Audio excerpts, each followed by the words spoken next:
right, good morning everybody, and happy Mother's Day weekend. Today is Saturday, May 7th, 2022. The time is now 9:15 a.m. This meeting is called to order, and this is the first of what I assume will be several workshops for strategic planning. Let's begin with a roll call, please. Mayor Typhon-Zerger. Here. Vice Mayor Angela Cruz. Present. Commissioner Woodrow Hay. Here. Commissioner Thomas Turkin. Present. Commissioner Amy Kelly. Here. Mayor, we have a quorum. Thank you so much, Ms. Gibson. We're going to move on to the invocation, followed by the Pledge of Allegiance. Reverend Hay, would you do us the honors? Let us pray. Let's all stand. Lord, we thank you for another day. Thank you for the opportunity to come together to dialogue and to learn what it is that you would have us to do, that it will be pleasing in your sight and in your ears. We ask you to bless each member of this council, all of the staff and everyone who's present. We ask, Lord, that we will continue to learn of the policies and procedures of this great city and move this city forward in the manner that you would have it. And we will give you all the honor and all the blessing. For it's in our Savior's name we pray. Every heart say amen. Amen. I pledge allegiance to the flag of the United States of America and to the republic for which it stands, one nation, under God, indivisible, with liberty and justice for all. Thank you. Moving on to agenda approval. Are there any additions, deletions, or corrections? Any from staff or members of the commission? Hearing none, may I have a motion to approve the agenda?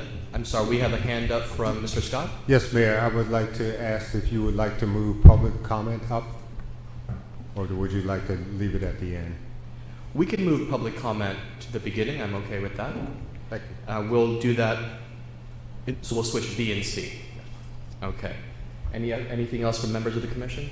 Nothing else? May I have a motion to approve the agenda as amended? So moved. We have a motion. Is there a second? There is a second. All those in favor say aye. Aye. Aye. All those opposed, the ayes have it. The agenda is amended. So I want to welcome all of you today. I know this is a Saturday, and it is also Mother's Day weekend, so thank you for your service and your commitment to being here and being part of this process. This is hopefully the beginning of a series of workshops to set the mission, the vision, the pillars and initiatives of the city, working with our professional staff as well as our consultant. And we're going to do that together as a team, and it's going to take a process. So thank you all for being here, as well as the residents who are in attendance, and I'm looking forward to it and working with our new commission here. So Mr. Scott and Mr. Stables, good morning. Good morning. I'd like to welcome everybody as well. Obviously, this is a busy weekend for everybody with Mother's Day and spending time. This is really a transformational opportunity for the city moving forward to establish the vision of what the city is going to look like. So I'm really excited about that mission coming up and to get insight into where the commission wants to move the city as a collective vision. So thank you for allowing us to present and do that. And with that said, I will be quiet and allow us to continue on. Thank you, City Manager. Okay, thank you to the public for being here in commission, Mayor, Vice Mayor. We are really excited about this strategic planning process and this workshop. We've done it for several years now. We're following a procedure that allows us to update our plan on a yearly basis. This conversation allows us to hear from you and your priorities. We certainly look forward to communicating this process and see and demonstrate how it actually ties to the budget as well as performance management. So it all leads towards a well-run, efficiently run city. So we're excited that you're here. We really look forward to your input and the impact that you will have on the future of Boynton Beach. And your staff is here to implement your plan as we go forward. So we're going to really start moving fairly quickly through this presentation, understanding that this conversation is long-term. We're moving to a 5-year strategic plan with yearly updates. So your input is really important towards what the city would look like way beyond next year and a year after. So with that, I will turn it over to Trina Polio and Renovations. Good morning. Good morning, Mayor, esteemed Commission, and county members. My name is Trina Pulliam. This is Myra Quinn. We are the consulting team for the city of Boynton Beach. We've been working with Boynton Beach for many years now, and we are so excited to move to a longer term strategic plan and make it a legacy that you will continue to build upon. Trina, before we Point of order. Yes. You Yeah, sorry. switched B and We C, flipped so it, yeah, I don't this want is to get into the introduction, yeah. presentation. But I wanted to give her the opportunity to Introduce. introduce. That's why I was being quiet until she took a breath. Yes. Well, thank you so much. Let's move on to public audience. If there's any members of the audience who would like to speak, please approach the podium. And as always, you will have 3 minutes. Any members who wish to speak? Where is it? Mike Fitzpatrick, 175 Southwest 2nd Street. I would have preferred public audience to be at the end to be able to comment on staff presentation, but all right. Question is, where is Boynton Beach going? When I was commissioner, I asked the staff, what was the build out? How many people per square mile was the staff envisioning? And I never got a straight answer, and after a while I stopped asking. But it is an important question. So there's like 79,000 people now in 16.5 square miles, and that's like 4,768 people per square mile. So how many people do we want in the city of Boynton Beach? Is that 5,000 per square mile or 10,000? It'd be nice to have an answer to that. And what is a good mix for the city when it comes to low income, middle income, and high income housing? My personal belief is you need a certain amount of high and middle class housing to adequately fund city projects. You don't want to end up like Lake Worth or Green Acres. But that's a very emotional issue, but it has to be addressed. Yes, there is a housing problem in Palm Beach County, but the way to solve that is perhaps not to build more houses in Boynton Beach, but there needs to be more houses for the people in Boca Raton who work in Boca Raton. And I believe we have been played by some of the other cities around us so that we've become a place where other people have the benefits and we are paying the price. And what is coastal tri-rail?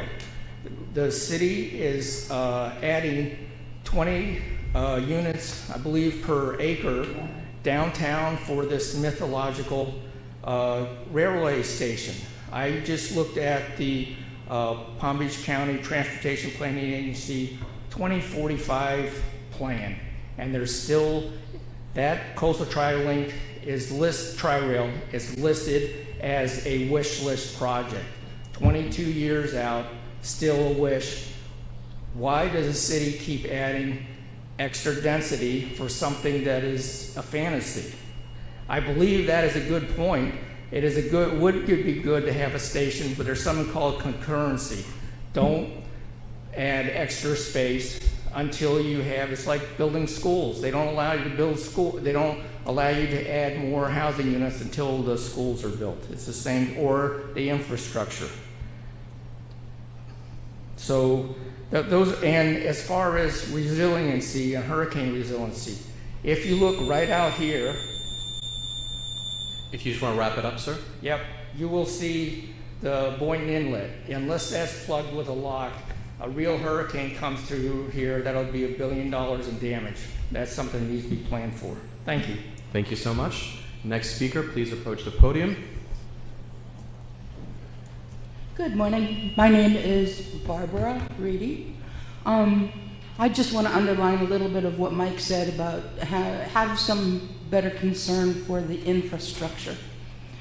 Are we going to have enough water? Are we going to be able to deal with the sewage of all these high rises? The people that have cars, generally there's 2 cars in a family. The adequate parking is probably important, because no matter how much you think you're going to pry my steering wheel out of my cold dead hands, it's not going to happen. You know, I'm going to drive my car where I'm going to go. This is Florida.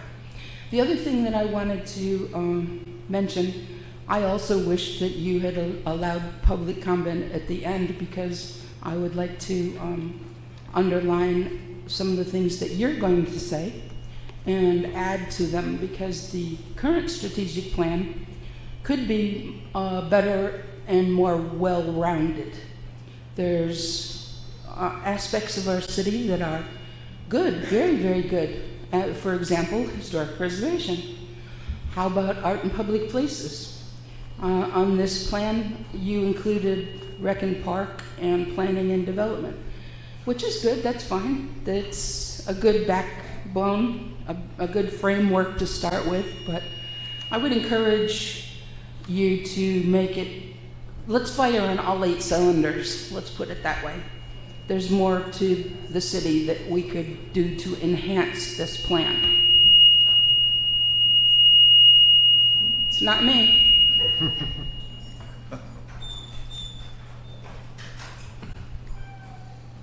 All right, thank you. And Mr. McNally, were there any online speakers?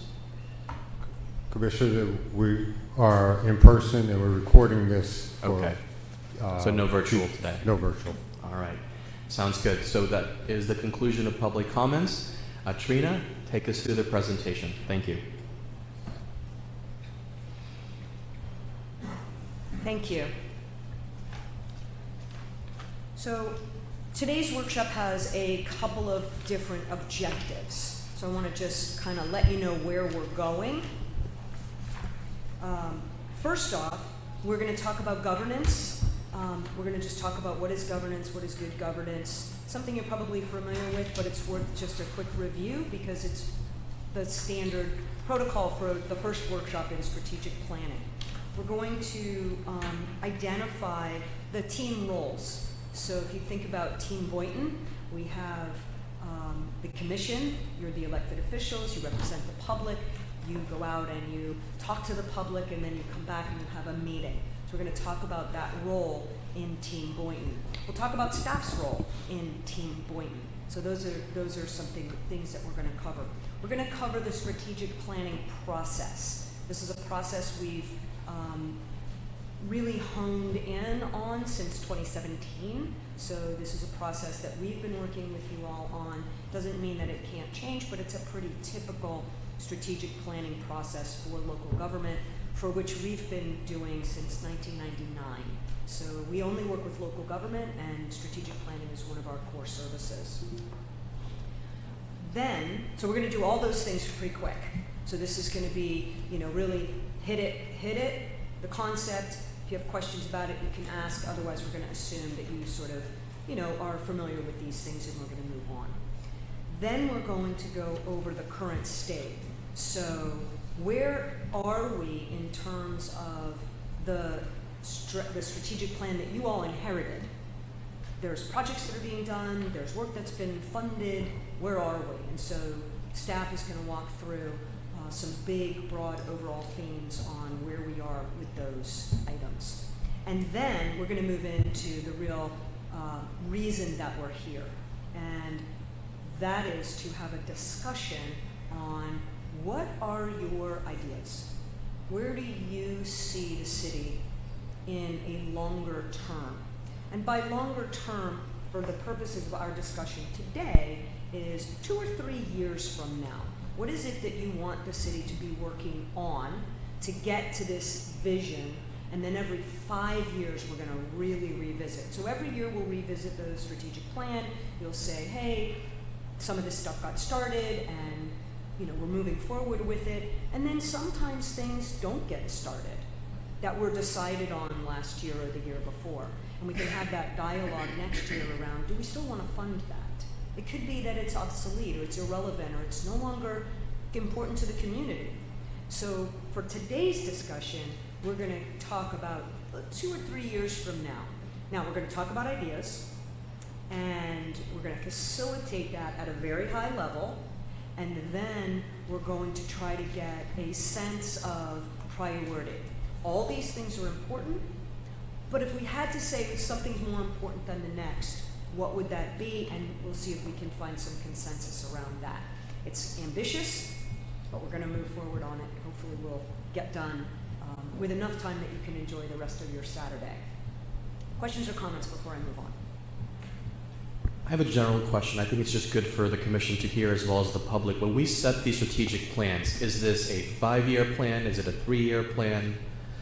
So when we get to the process, I'll talk about how the pieces of the puzzle fit together. Because we want to talk about a 5-year plan, but it's hard to talk about a 5-year plan when you are mandated to pass a budget every year. So those puzzle pieces have to fit together. And we'll talk about the process on how that works when we get to that particular slide. Does that make sense? Yeah. Other questions before I move on? Okay. Questions from staff? Are we on track? Okay. So let's talk about governance. So governance in local government is about the responsible conduct of public affairs and public resources. So public resources isn't always money. It could be staff time as well. It can be square footage, as we heard from, or square miles, as we heard from public comment. It covers issues such as ethical conduct and the rule of law, efficiency and effectiveness, which I know is super important to staff. It talks about transparency, which is not something we need to talk about because that's mandated by law. And then sound financial management and accountability. And so that's really what governance is about. So a lightning round is we're going to take a couple quick comments from you all. If we could maybe just say, the question is sort of, what is good governance? If that's what governance is, what does that mean to you as the commission component of Team Boynton? Any ideas? What does that look like if we were... Collaboration. Can you expand on that a tiny bit? I mean, collaboration. We have to work together as a commission. We have to work together with city staff, in terms of plan. Work together to put our constituents first and foremost, and remember that those are the ones we're serving. Great, thank you. Other comments? Yes, I want to talk about ethical conduct. That's important to me because when public comes up to the microphone and they start using profane and vanity and shouting, it turns me off, and I can't always hear the point that they're trying to make. So I'm pleased by the way our mayor is beginning to take control of the meeting, but we need to really lock that down and explain to them their responsibility as well as ours. So ethical conduct is one of the key things for me right now. One of the important items for me is also how we treat each other as commissioners and fellow colleagues. There's going to be a lot of times where we will not agree with each other, and we may have an argument. That hasn't happened yet, but it's something that may happen in the future. But one of the things that I know is that if we're divided, if we are not respecting each other despite our differences, then the community itself becomes divided. And when that happens, there is a loss of public trust. Why would they listen to us if we can't even get along, if we can't even treat each other like adults? And so for me, an essential component is making sure that what happens on the dais is not something that we take personally, it's not something that we then hold against each other, and we keep this professional.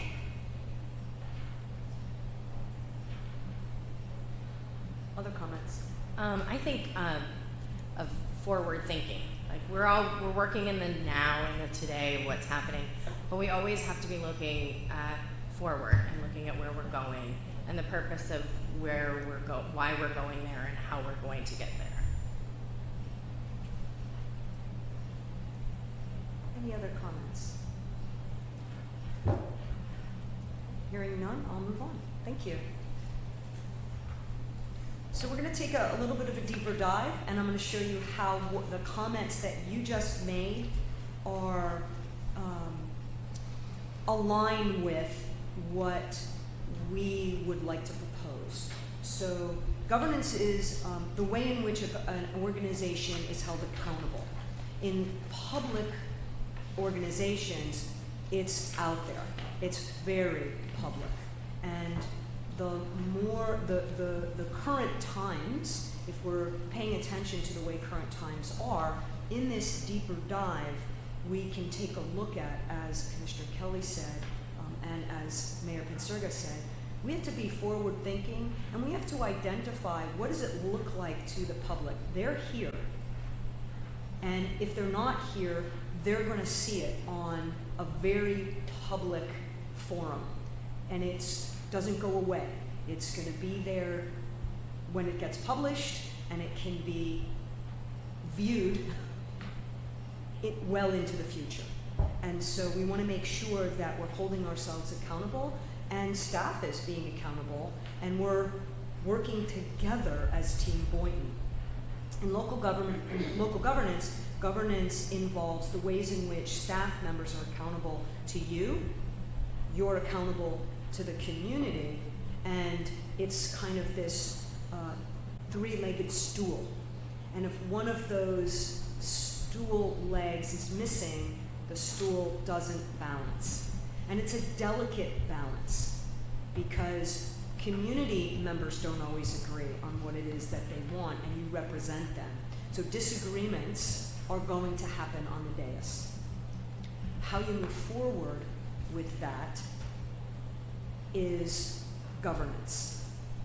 And we know that a 3-2 vote makes something happen, but that's not what we're talking about here. We're talking about the behavior that is being modeled on the dais. All of this you know, and it aligns with what you just said.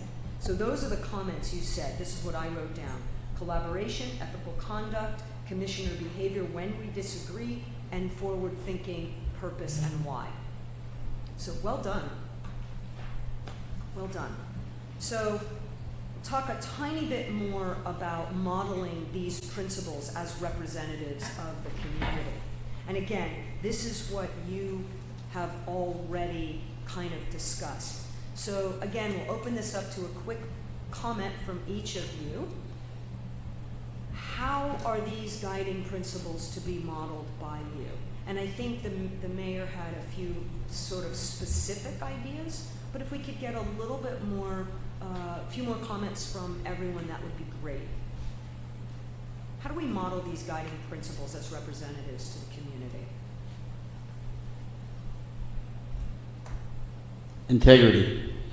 Can you expand on that just a bit? Tell me more. You know, and so to me, the definition of integrity is what you do and who you are when no one's looking. Okay, great. Great. You're getting some nods. So, any other comments to add to our discussion? Yes, I would say that we need to take a look at what other cities are doing as possible the going standard at this particular time, and see if we can tweak it to fit our needs, as well as new ideas. We could, I think we up here can educate the public as to why we are going in the particular direction we're going in, so that we have their buy-in and take them along with us, rather than down the road we end up in a combative type of situation. So if I heard you correctly, what I think I heard you say is look at other cities for their best practices before we make the mistakes that they made and then find ourselves in a bit of a pickle, if you will. That's just one of the ideas of modeling those principles, is to look at others. Others would be another way would be to take advantage of the training sessions that are offered in the city, in the county, state. Don't be afraid to attend these sessions and bring back ideas. When we go to places like, for example, the League of Cities is a perfect example of the sharing of other ideas of what the other 38 municipalities are doing with this. And then it's on the state level and the national level. Let's not cut ourselves short of exposing ourselves to other ideas on a higher level other than just the local level.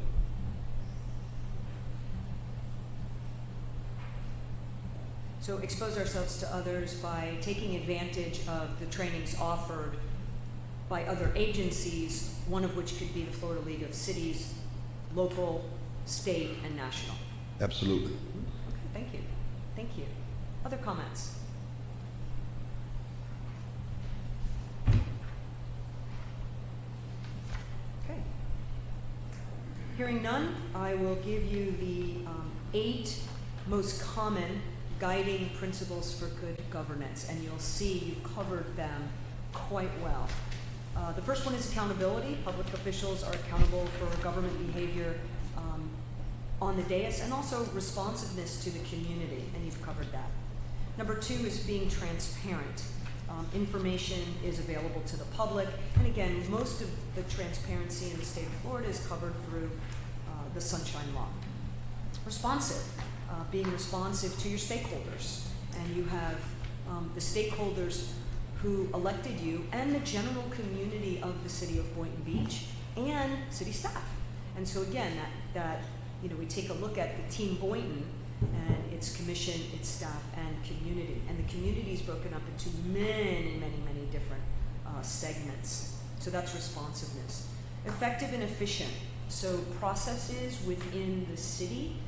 I know that the city staff is always looking for where can we cut waste, and in today's labor market, we have to be as efficient as possible with the labor market as it is. And with that efficiency, we can't cut things out that mean that we're cutting effectiveness to those services. So it's our job to make sure that those services get out in the best way and in the most cost-efficient, labor-efficient, resource-efficient method. So that's effective and efficient. Equitable and inclusive. That's another area of good governance. So people should not feel excluded from mainstream of society. And I know that you have lots of economic development initiatives that are going on, and you have another partner with the city. And then we follow the rule of law. We're participatory and consensus-oriented. I just want to cover consensus-oriented really quick. Different interests and viewpoints are mediated on the dais. You're going to disagree. How you disagree is good governance. So you've covered those very well, and thank you for your input on that. Before I move on from governance and this segment of our workshop, does anyone have any comments or questions?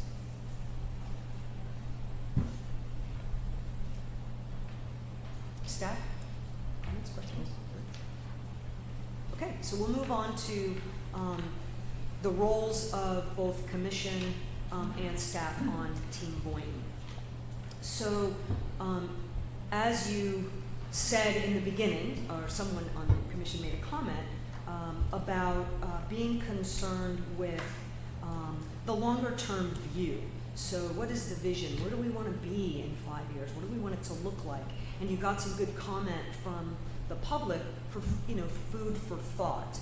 And I wrote down sort of those higher level ideas, not the granular of those ideas, but these buckets, if you will. And so just to repeat them: housing, resiliency, transportation, infrastructure, those are the buckets that were brought up in public comment.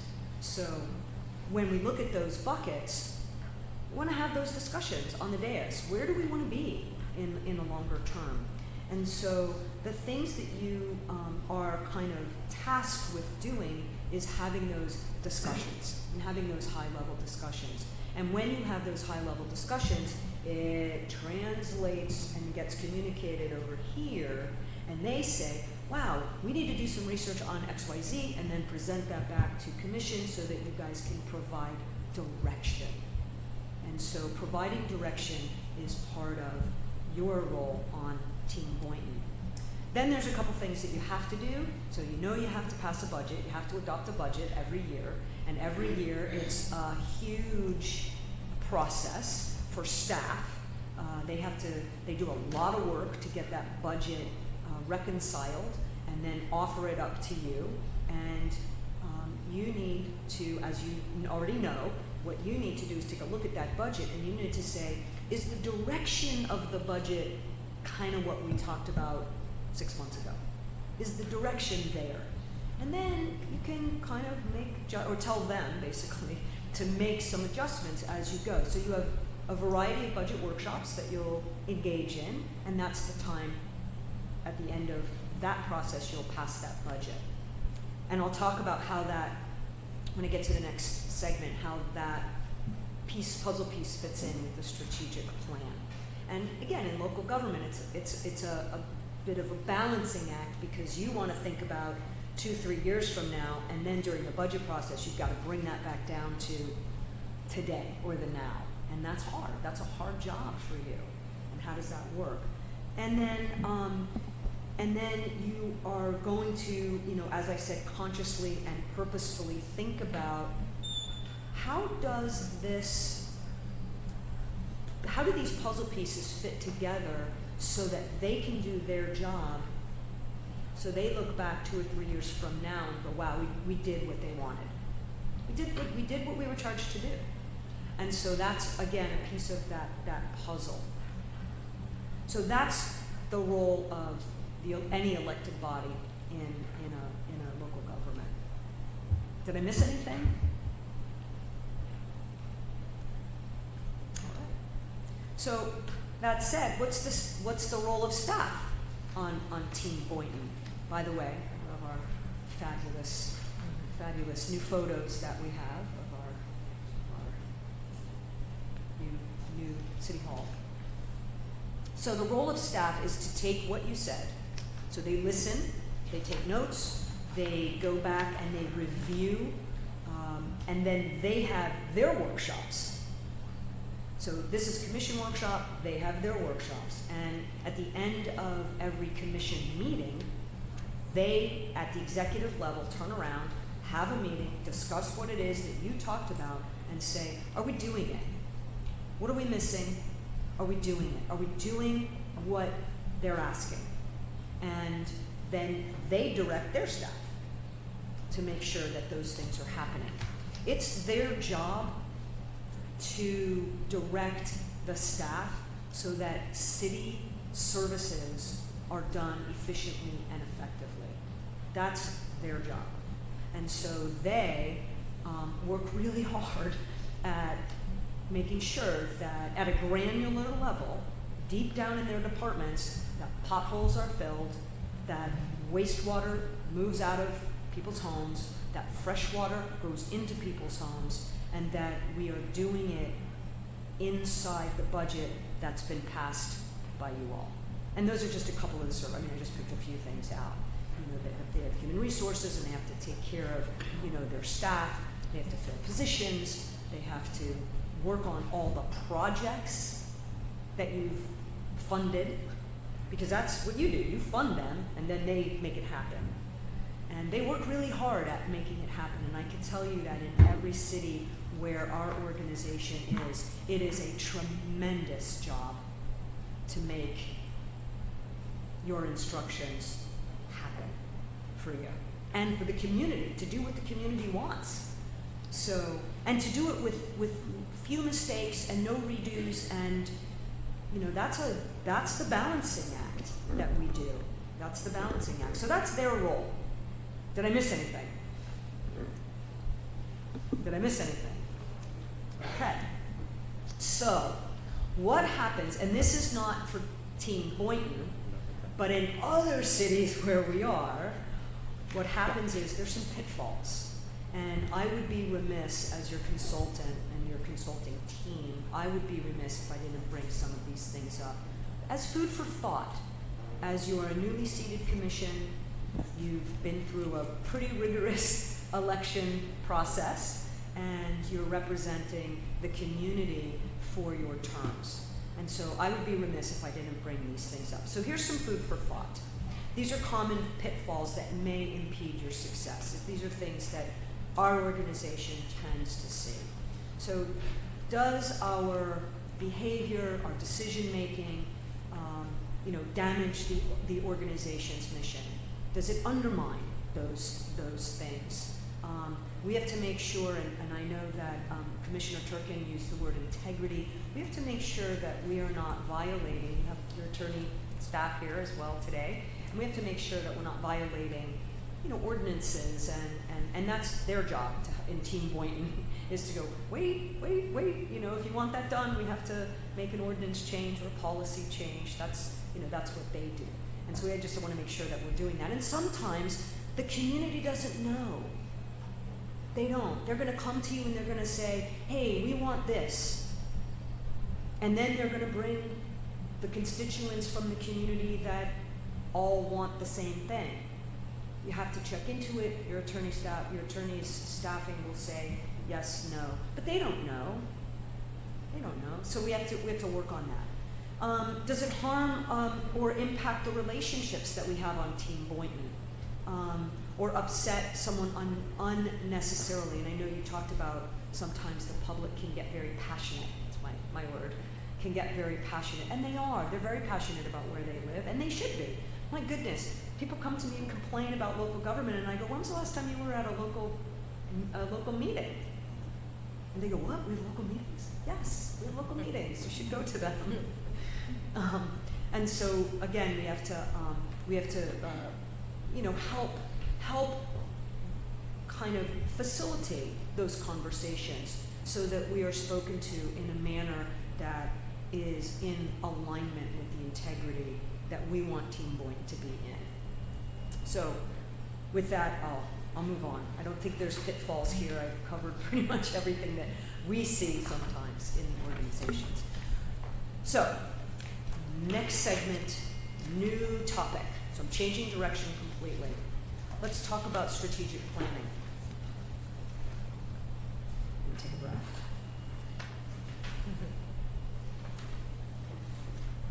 So the purpose of having a strategy, and I know that you know this, but I think for us it's wise to put it out there in a workshop so that we have an opportunity to publicize the slides. People can go back from the community and look at how do their comments align with, does it match with the strategy? Or is it too granular? Is it this or that? So they can then take a look at it. So the purpose of the strategy is to address current and future challenges. And again, we've got 4 large buckets that have been brought up just today. I'm sure that's not new. I'm sure you've heard that in the few meetings that you've had already, because public comment is a part of every meeting. And so we have to address that in the strategy. The strategy creates a plan that we give to staff that is in alignment with what you believe is the direction for the city. So this is the forum that provides the content between commission direction and staff decisions. This is the forum that makes that. And I'll talk about how that gets done. And in that, we have a commitment to the long-term vision. So we have a vision that will take us out many years. And we're going to review what that is. It's in the slide presentation. And then we have a mission that says, we exist for this reason. And just a quick just a quick anecdote. We're working in another city, and in that city, they don't have a current vision and mission. They don't. It hasn't been done in, I'm embarrassed to say how many years. So it's a new city for us, and so we're talking with the committee and elected officials around mission and vision. And we used Boynton, by the way, as a best practice, because you've been reviewing this now since 2017, and it is well formulated and well done. So we used it as a best practice. So in this, they said, well, what do you mean we need to know why we exist? That's what your mission says. Why do you exist? And the honest to goodness truth is, for this particular city, not for you guys, but I said this out loud to them. I said, you could be county, you could be under the county. There's lots of unincorporated areas, but you're an incorporated city. So why? Why is that? And you guys have done a great job. I know you inherited it, but the commissions prior to you have done a really good job, and staff has taken that and done a really good job of saying, are we in alignment with this? So the mission is why we exist, and the vision is where are we going? What are we going to look like in the future? And you have a really good one. And then the purpose of the strategy is to say, these are the things we want. And as your consulting team, it's my job to say, and we're going to talk about this at the end of the meeting, are you willing to fund it? Because when we talk about priorities, we want everything, and everything's really important. But then we have to fund it. And so now we're going to talk about, where is that in the ranking system, if you will. And that's a conversation we're going to have. So that's the purpose of strategy. Comments? Okay. So here's a typical strategic planning process in four parts. We engage community leaders. Then we leverage the involvement of the private sector. And again, Boynton has been doing that in recent years through surveys. Establish a strategic blueprint for setting the direction. And then the strategic plan is handed to staff, and they go, okay, every department now has marching orders, here's what we're working on. In addition to fresh water, wastewater, cleaning out storm drains, making sure sidewalks are safe, playgrounds are safe, parks are clean, those kinds of services. In addition to all of that, that takes up a ton of staff resources, we have now these specific directions. They take it and they make action plans, and they are accountable for getting that stuff done, and they do that. I mean, they do that really well. So that's the end piece of this. That's a typical strategic planning process. Here's how it's been done in Boynton since 2017. We have strategy analysis on the previous strategy. So we come into this process knowing where we are. We call that the current state. So let's say you all, in your positions now, newly seated commission, you all say, here's the direction we're going in the next few years. We create a strategic plan, they create a budget, you adopt the budget, and we start the following year by saying, okay, here's where we are. And staff is going to tell you that before we start our dialogue for next couple of years. So that's what we do. So we analyze it, we report out to commission. Then we have commissioner workshop, maybe a couple, depending on you all and what you want and what you need. And then we take all that input and we take it back to staff and we go, okay, what's doable? What can we do? What do we need to fund? Get that into some kind of a working budget, because you said you wanted it. What do we have to do to make that happen? That's their job, to figure that out. And then we go, all right, what does it mean to the community? Let's find out, what does that mean? Did you really want what you wanted? Because this is what they interpreted it as. So we get some community input. Then we prioritize. We do a whole bunch of analysis and we do a whole bunch of stuff, and we prioritize it. Then we bring it back to you. We bring it back to you, take a look at it, and you go, yes, that's what we meant. Yes, that's how we interpreted it. Yes, that's the direction we're going. We adopt it. Tell us how we're going to fund it. and then you do your fiscal year budgeting and funding. Does that make sense? This is what we've been doing since 2017. Trina, can we, I'd really like to get to the input from the commission, so we can speed our introduction up a little bit. Okay. 1 second. Can I just make a general comment? You know, the very first thing on this slide is determining current state. And one of the things that I've always wished we've done in the past, and I hope to do in the present, is that we really need, I think it's time for us to do it, a state of the city, of some sort of presentation that announces to the public, this is where we are. It's so hard for me to give you specifics about what we'd like to change if we don't know where we are today. I want to know where we are in terms of economic development, in terms of our park, in terms of this and that. And I just wanted to throw that out there to my colleagues. That needs to be something we're making a reality this cycle. Mayor, thank you. I'm sorry. I agree, and I think it'd be important to have maybe a workshop and invite the whole city and hear what our constituents, what they see the current state is. Because they are our boss.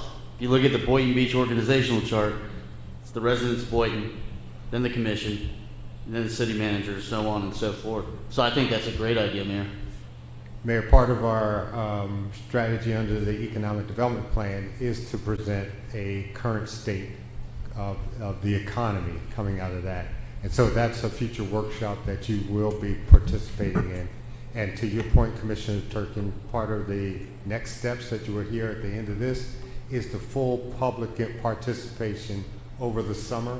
We'll have stakeholders, staff, more residents participation, focus groups, so that by the time we come back around and have this workshop next year, you would have all of that public input into the plan going forward. So that's baked into the strategy and the process. And Mayor, to your point, the current state of the economy, it's something that's going to be generated in the next month or two that you will hear back from our consultants, FIU, as they present the ED plan findings.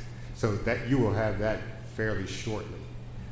Again, with the overall strategic plan, this summer there will be a fully intense communication plan involving, thank you Barbara for bringing that up, there will be a fully involved public participation going forward. So thank you all for bringing that up. That's excellent to hear. You know, this is one of the ways that we keep ourselves accountable to the public.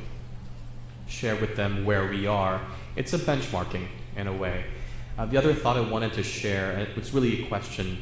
Yes, we have the big picture strategic plan, but we also have these individual plans, whether it's the economic development plan or the climate action plan and whatnot. Where in the process do we tie those in? Because I want to make sure they're not working separately on their own, but everything is cohesive. Mr. Stables? So I'm coming to the table late, obviously, as you all know, but I've been involved in strategic planning my whole career, so I feel fairly confident that I've had some in-depth discussions with Mr. Scott. I have not had the opportunity to talk to the consultants so much. However, each department will be developing strategic plans that dovetail with the overall city strategic plan. That's the vision that I have as your interim, and to kind of set the foundation for whoever sits in this seat as a permanent. I heard you loud and clear. A state of the city is not just economic development, but all areas of the city. The full budget and the full explanation of what we spend, why we spend, and where we're going. So I have that as a note to go forward. I have previous experience with doing just that strategy. So I want you to understand that, you know, while Mr. Scott is focused very well on the economic development, the entire staff is focused on collaboration across to make sure that the vision of the commission collectively is carried out, and we're able to be accountable to that vision through a state of the city where the mayor can deliver and we can be held accountable. Something that's talked about here is, you know, performance metrics, I believe in the next slide. And that's, a lot of times strategic plans don't have substance. They have vision, they have values, they have mission, but they don't have goals, objectives, and tasks associated with that. And I think your Boynton Beach staff, along with the consultants' help, have done a really good job of bridging that gap for that. And that, in my experience of quite some time in municipal government, that's a strategic planning shortfall, in my opinion, that we've overcome here. So when we talk about horizon views of other places for best practices, we can hold up Boynton Beach as a best practice and probably put this in for some innovation recognition in a larger scale. So I wanted to share that back with you. I know that all of the staff is interested in your input and where they can dovetail their operation to make sure that we're trying to reach the vision of what the citizens want through your representation. So I hope that answered your question. It does. I have taken the note. No, thank you, Mr. Stables. Yes. You know, the key idea here is cohesion, and it sounds like the staff is already working towards that to make sure all of these plans are aligned. But thank you so much. And it is a process. If I may, Commissioner. I'm back on the section where we talked about the purpose of strategy. I'm glad to hear these comments. I really am. It talked about the you track these tasks and you measure them. And I would love to see, and I'm glad to hear the comments that I'm hearing. We have a city strategic plan rather than individual councilman plans. Each time over my longevity, I've been here a couple of mango seasons, when a new council comes on board, they seem to have their own plans, which is good, but there should be an overall city strategic plan that we plug into to make sure it is accomplished, because if it was good then, it can be good now. And you know, we can tweak it if necessary, but I've seen over the years, every time a new council comes in, things are changed, and then next one comes in, things are changed. So if we could get an overall objective. The point was made well by the mayor about these individual little projects that we have and how they fit in. But fitting in that overall objective is what we need to educate the citizens on where we're going. Like when he gives the state of the city or whatever you want to call it, that should be included. And we need input from staff to say, hey, this is what worked and this is what didn't work. Maybe we can tweak it here, maybe we can tweak it there. We understand that it's the final decision is here, but we do need you guys who are measuring these metrics to tell us what is not working so that we can make adjustments where necessary. So I just wanted to say that. Commissioner, I'll just add to what the city manager said and you all are saying. We are developing that. We do have an overall strategic plan, and we are really tying the citywide strategic plan to the individual department plans. And we're continuing to build those out, and they will continue to be even more robust. But we are also embedding those plans along with the budget. So as you see the budget document coming forward, these strategic initiatives, strategic projects will be part of that budget document as well. So we're linking performance management, budget, and the overall city strategic plan together as one common vision, implementation, and strategy, so that we're all moving in the same direction. And I appreciate that, Mr. Scott. I was just part of that group that went to Hutchinson Island years ago, and we came up with this tremendous strategic plan where the city was going, and that plan is still up on the shelf collecting dust.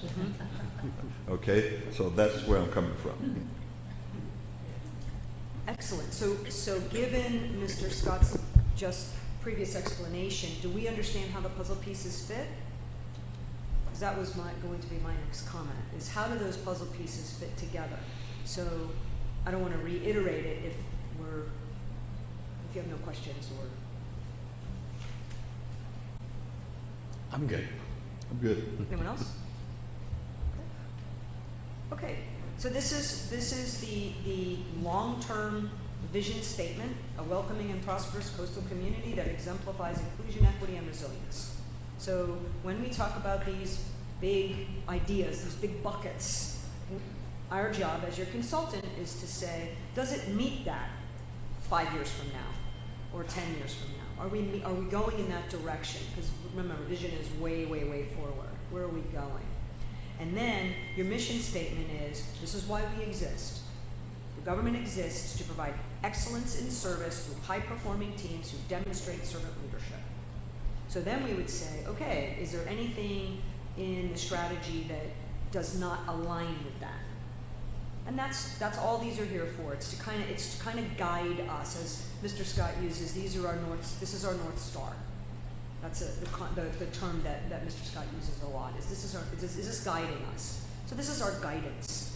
So this is what it is. It's been wordsmithed over many years, and we've kindly got it so that it's nice and succinct, and it says what we want it to say. So then going from there, we have strategic goals. Strategic goals are the aspirations of where we're going. So do these strategic goals attract new residents, businesses, and visitors? Keep those who are here satisfied and engaged? And can we remain sustainable? These are just common questions. They're not necessarily Boynton's questions. But again, to consider, is the strategies that we talk about, let's say today you say, yeah, you know what, we do need to address housing. Let's say that comes up in our dialogue in 10 minutes. Is this what we want? And you can have that conversation. That's what you might have. But that might not come up. Something else might come up. But we want to make sure that we are accomplishing certain things. So that's what the strategic goals do. So our strategic goals are used to specifically make funding and operational decisions for the next year. So we've got these big overall strategies. I'll go back to what Mr. Sables and Mr. Scott discussed a few minutes ago, which is you inherited 4 major strategies. Those were done just prior to the pandemic. And then we had the pandemic and we had a bunch of disruption. Right before that, you inherited, we designed with the commission 4 major strategies. 2 of them are in Mr. Scott's area, and they happen to be economic development related. You're working with FIU as your partner in that. There are 2 other strategies, which we'll talk about. And so, moving forward, you're a newly seated commission. What is it? What are those big overarching things that you want to accomplish? And that's the conversation that we're going to have. When you have that conversation, I'm going to, and of course we're taking tons of notes on our end as your consulting team, but we're going to say, hey, where does that fit? Because the goals are culturally distinct districts, this is what it means. Building wealth in the community, this is what it means. Accessible transportation and mobility, this is what it means. High-performing organization, safe, inclusive, and resilient public spaces, environmental sustainability, racial and social equity. So we're going to say, does it fit into any of these things that are the most important things for the city? And then the second question is, are we willing to fund it? So before we move into changing direction again, I want to make sure that we understand the strategic planning component.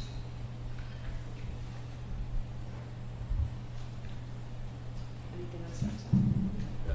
If I can interject something, obviously the buckets and the pillars and all of those things are very important. I understand to Commissioner Hayes' comment about changing the plan every time there's a change of leadership. There are foundational points, but we are nimble enough as an organization to be able to pivot away from one and select another. And that depends on the community's will and what your constituents give you as direction or input. So I don't want you to think that, you know, that this is rigid. I want you to understand that we will always seek continuous excellence. That's the purpose of strategic planning, is to pursue continuous excellence through challenge and never accept good enough, if that makes sense. So I want to make sure that it doesn't come across as so rigid, and no offense to you, but the way we talk about it, it becomes like, well, that's it, you know, this is the pillars, and they are. But we have the ability in staff to be adaptive.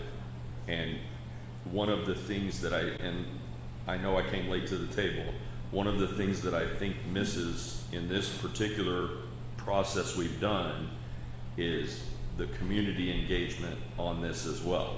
And I mean at an individual group level, as opposed to just putting you all in a position to speak on behalf of your constituents.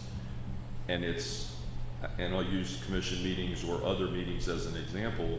We may only speak to a small minority of our groups of people in a district or in the city, and we don't want to pivot away from good things just because of a few vocal critics. We want it to be global in nature, so it means we have to get out and seek that input from others. My efforts will be in pivoting away from a staff-driven strategic plan to a community-driven strategic plan, because then we know we're speaking specifically to what the needs of the community are. So I did want to add that in there. Yes, so to summarize a little bit, these have been adjusted, and with every commission, it's fluid. It's very fluid. And you may say, well, this one's kind of like that one. Why do we have two separate ones? We'll just merge them together. Or you may find out from the community there's something missing. That's okay. It's fluid. And it's a process. We started with nothing, and we've been improving the process a little bit every time. Obviously, as your consulting team, we would like to see, back in 2017, we would like to have seen a lot of the things that we didn't get to do because we just didn't get to do them. So every year we've been improving, you know, we've been fluid, we've made it a little bit better, and so we're going, you know, the staff now is able to add some of the things that we would have suggested that we do. And so it's a great process. If you watch the video, you will see me grinning most of the time, because this is very passionate for me and very exciting. And when I come across resistance to the process, it's hard for me. And so thank you for saying that, and thank you for agreeing to really be the commission that Team Boynton needs.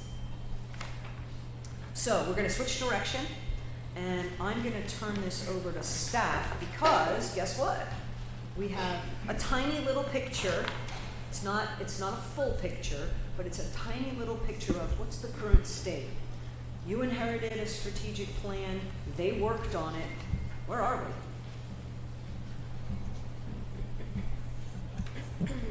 Good morning. My name is John Durgan. I'm the Economic Development Manager. I just want to briefly touch on the current state of our strategic plan, where we currently are right now. Historically, our strategic plan has been project-oriented. And this graph here just represents all of our projects that we currently have on the strategic plan. We currently have 69 of them. And I'll, in the next slide, break down the progress and status overall by their percentage complete. But this graph here just shows you a breakdown of each of our projects on the strategic plan by their strategic goal. So you can see we have a pretty diversified list of projects that are broken down by the 7 strategic planning goals that you saw in the previous slide. So this just gives you an indication of how they're broken down by goal. And then this slide breaks down the actual percentage complete. If you see in the green, those are projects that have been completed. So of the 69 projects we currently have on our strategic plan, 50 of those have been completed and become operationalized. Again, as Trina mentioned, these 69 projects that were on the strategic plan, these are in addition to the normal operations. So once they do become completed, they become part of our normal operations. And then again, you'll see a breakdown by percentage complete, and we broke it up into buckets just to make it easier for to kind of digest their percentage complete. So we do have some outstanding projects that are going to actually carry over that we're currently working on. Some of them are almost complete, but here's just a breakdown of their percentage complete. And as you can see, around 72% of the projects have already been completed and operationalized. John? Thank you, John. Just briefly, again, we want to try to get to the participation part where we get your input. I just wanted to get an update. Trina mentioned the 4 strategic initiatives from 2020-2021. One was the cultivate the consciousness and develop a framework to address racial and social equity.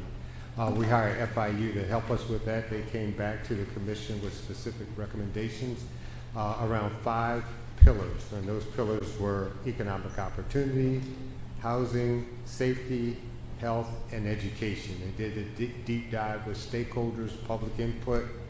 We did focus groups. So there was a lot of public input into what that looks like. And some of those recommendations, while it's called racial and social, although it's called racial and social equity, those recommendations came back around those pillars, such as create the pipeline to jobs, address those businesses and support businesses that create jobs. So those are the type of positive recommendations that came out of that. And I certainly would share that again with this commission, just to provide you with that update. So a lot of that's being implemented already. We're doing job fairs. John talked about the internship fair. Around housing, they talked about the issue of keeping housing affordable and strategies around that. And so staff is taking that back and is considering that in those processes. So you see a lot of these recommendations and activities that are coming forward to you for decisions are based upon this public input that has come back to us around these strategies. And we really had people like the Palm Beach County Schools participated as well. So it wasn't just the city, it was really all of the stakeholders, BDB, the school systems, all of those different partners came to the table to make these recommendations. We recognize we don't have the resources to do all of this. So we brought our partners in as well to help us with these strategies.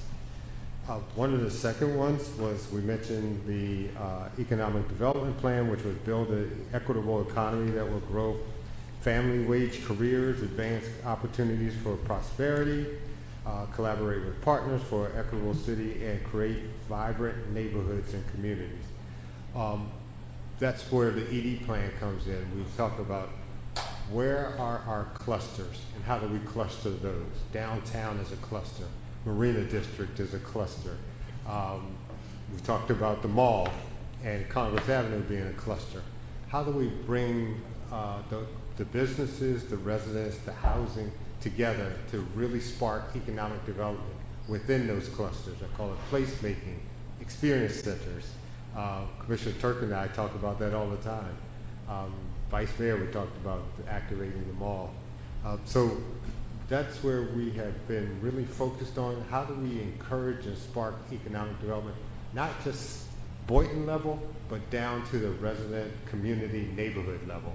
So I have a neighborhood coffee shop that really benefits from the businesses, from the different businesses that in and around it. And when people take a break, they go to that local mom and pop coffee shop. Now Miss Jones she's now making money because we have driven business to her location. And what does she do?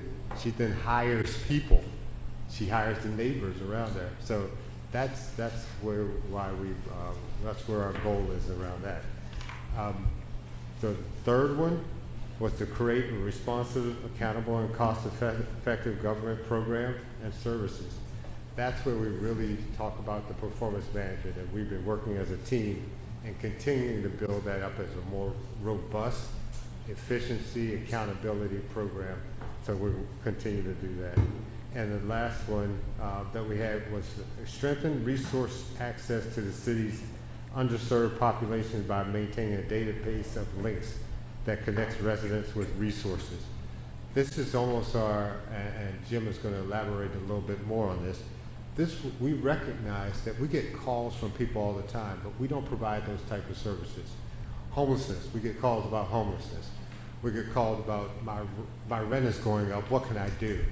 But there are other organizations out there, whether nonprofits or the county, that do provide that service that we will link to. So similar to a 211, we want to be that place where if we get that call, we provide that customer engagement and are able to provide that resource or point them to a resource. And I know Jim wanted to elaborate a little bit more on that one. Yeah, the big thing about customer engagement, I'm not going to call it customer service, I'm going to call it customer engagement, is having the perspective I have growing up in the fire service. We do a lot of things that are not job description driven, but value driven. And so shifting from a rule driven organization to a value driven organization is, I think, what we're talking about with the strategic planning process and empowering people to make a difference. So being able, and historically cities aren't involved in homelessness. That's a social service thing that's generally at a much higher level, but we're the ones that are dealing with it on a daily basis in our backyards. So we've become much more agile to start accepting responsibility for our community and not just passing it along to the next level or the next level. And that's what David talks about in having resources. So how many of you have gone to a store and you've looked for somebody to help you and you finally find somebody with the store's logo on and all they do is point you in another direction?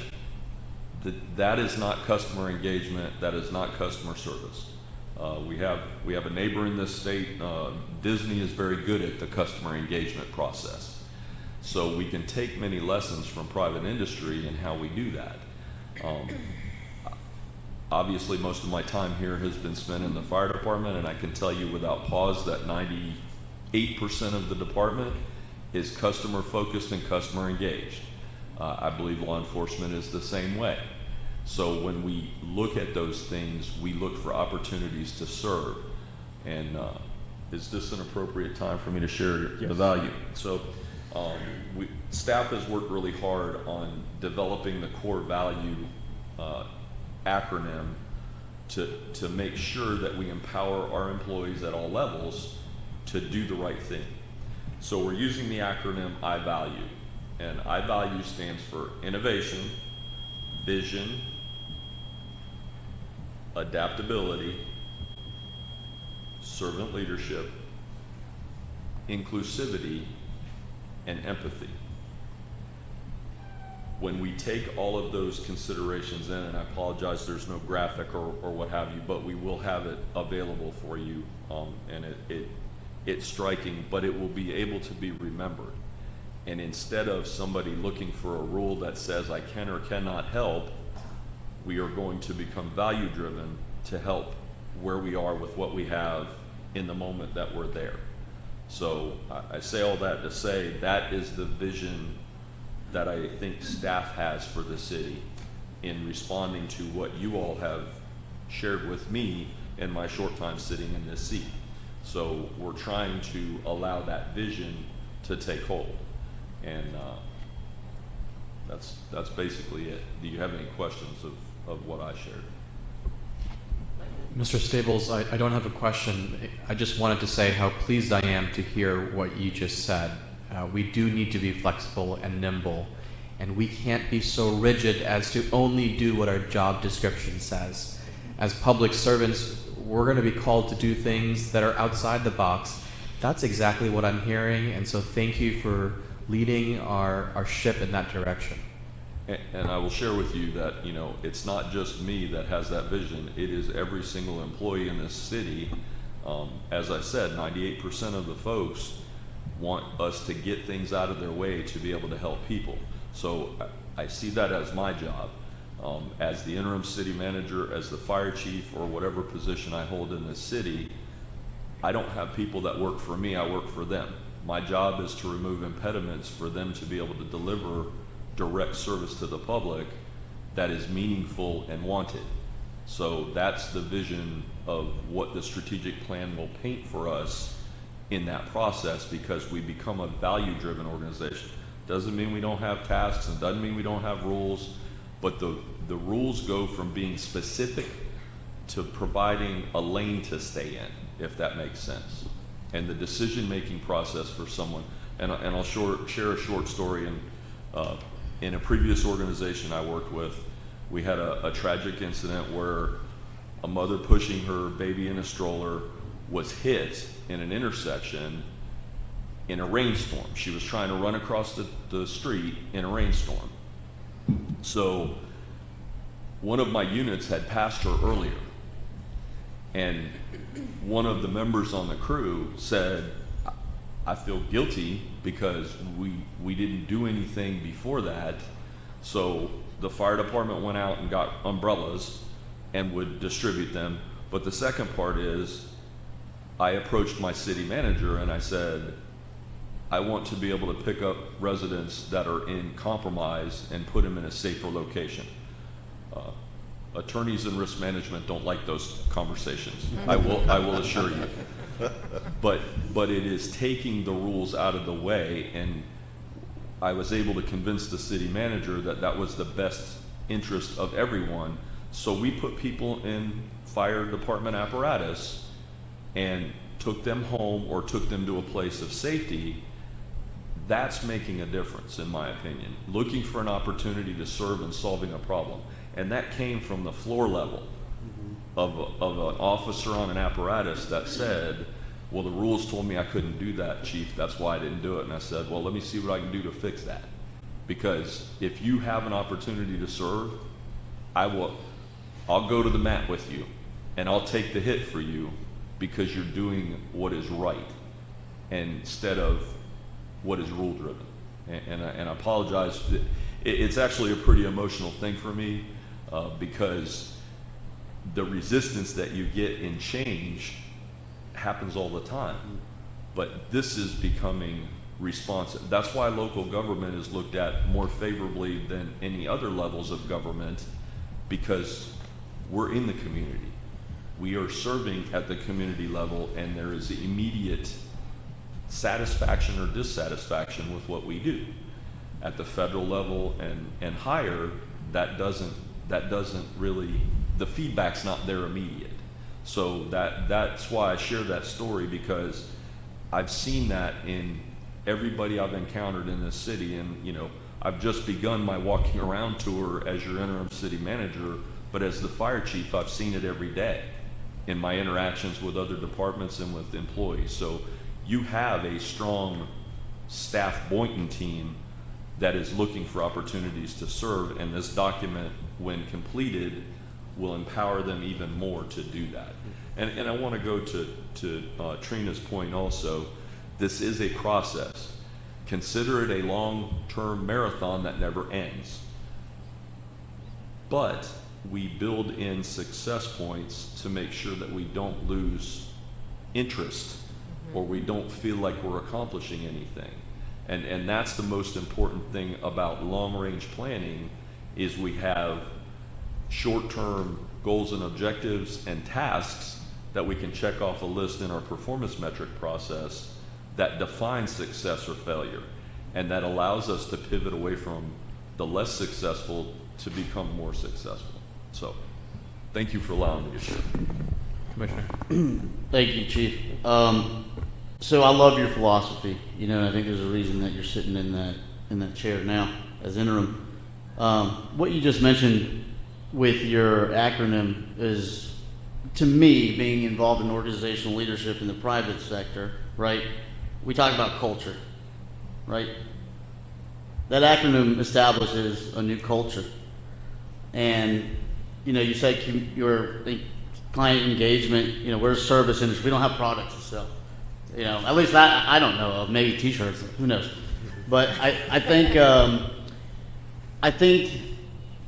the most important thing is that the people in this organization are heard at the ground level, right? I look at this high-level ideas, it's all fine and dandy, it's great, you know, but being in multi-unit management and working for an organization, I can have the best idea in the world.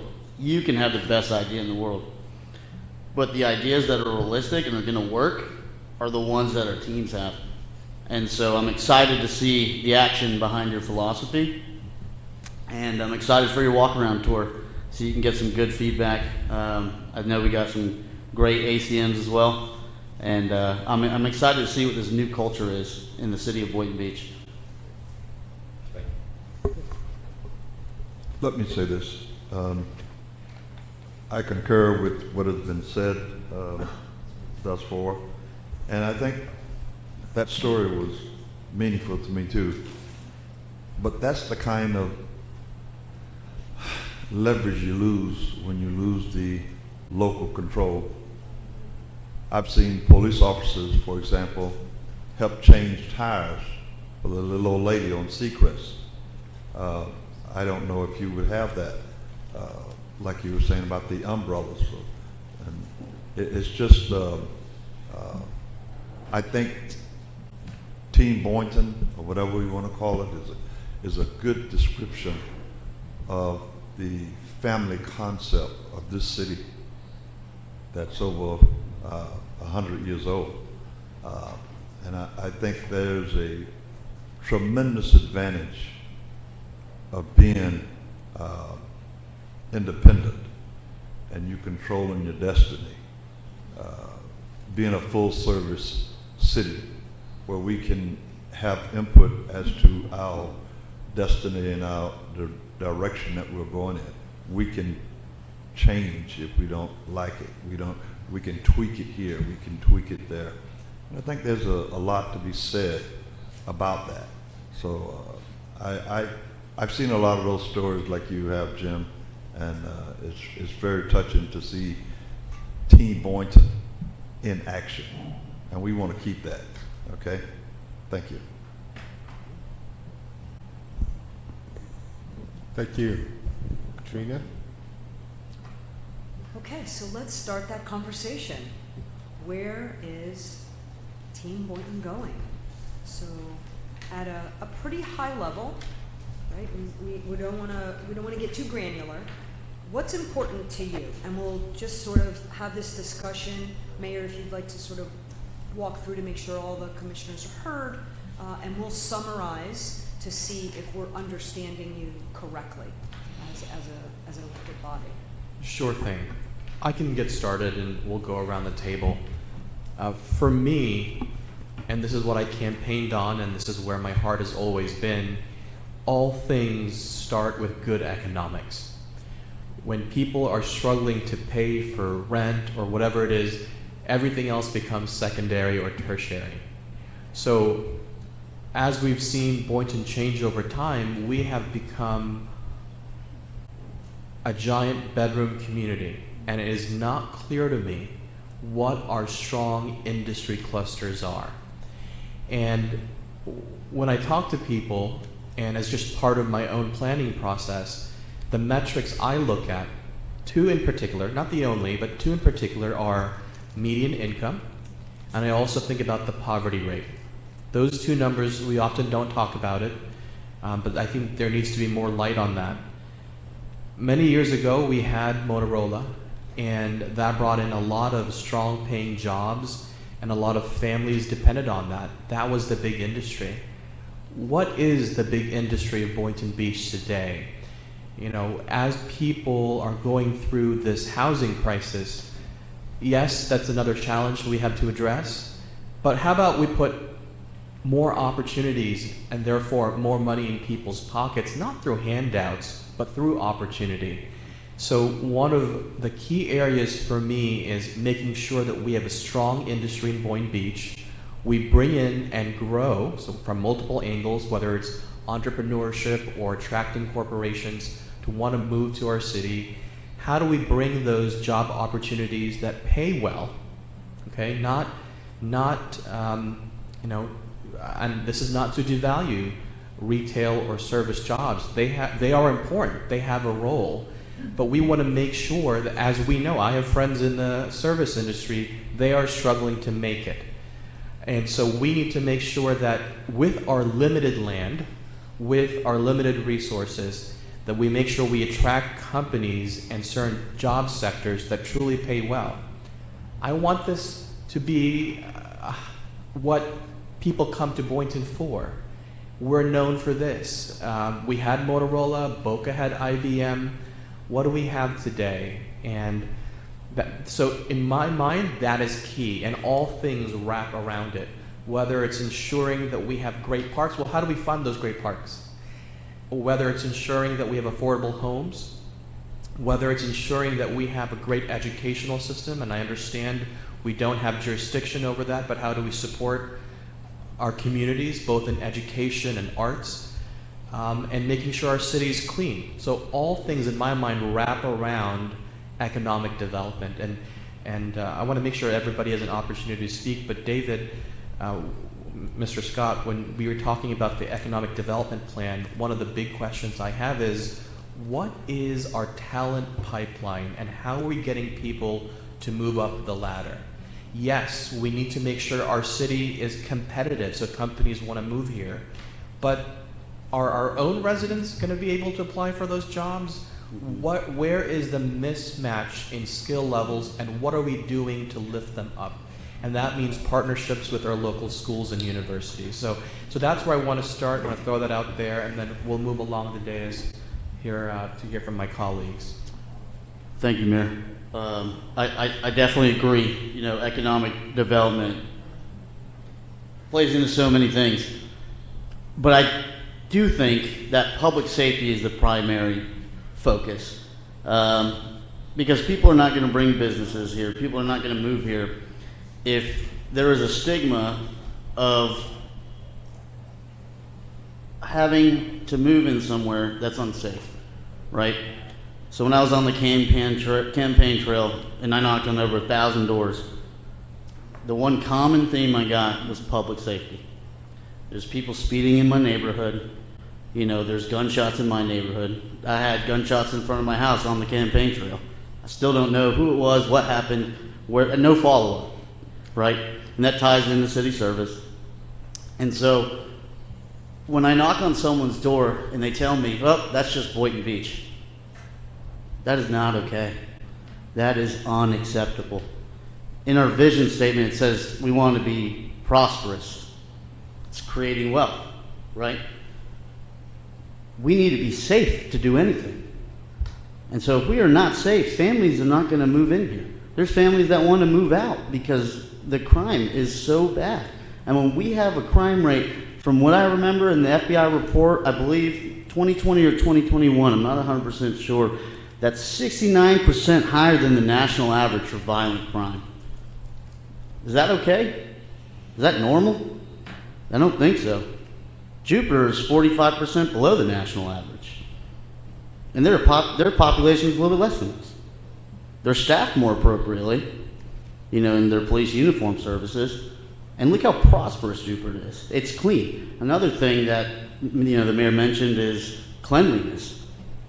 You know, if there's trash all over the street, there's trash all over the canals, and is it a matter of, you know, can we do something better at the city level, or is it just the community that just, you know, hey, we're just gonna, you know, litter? Maybe we need to bring awareness.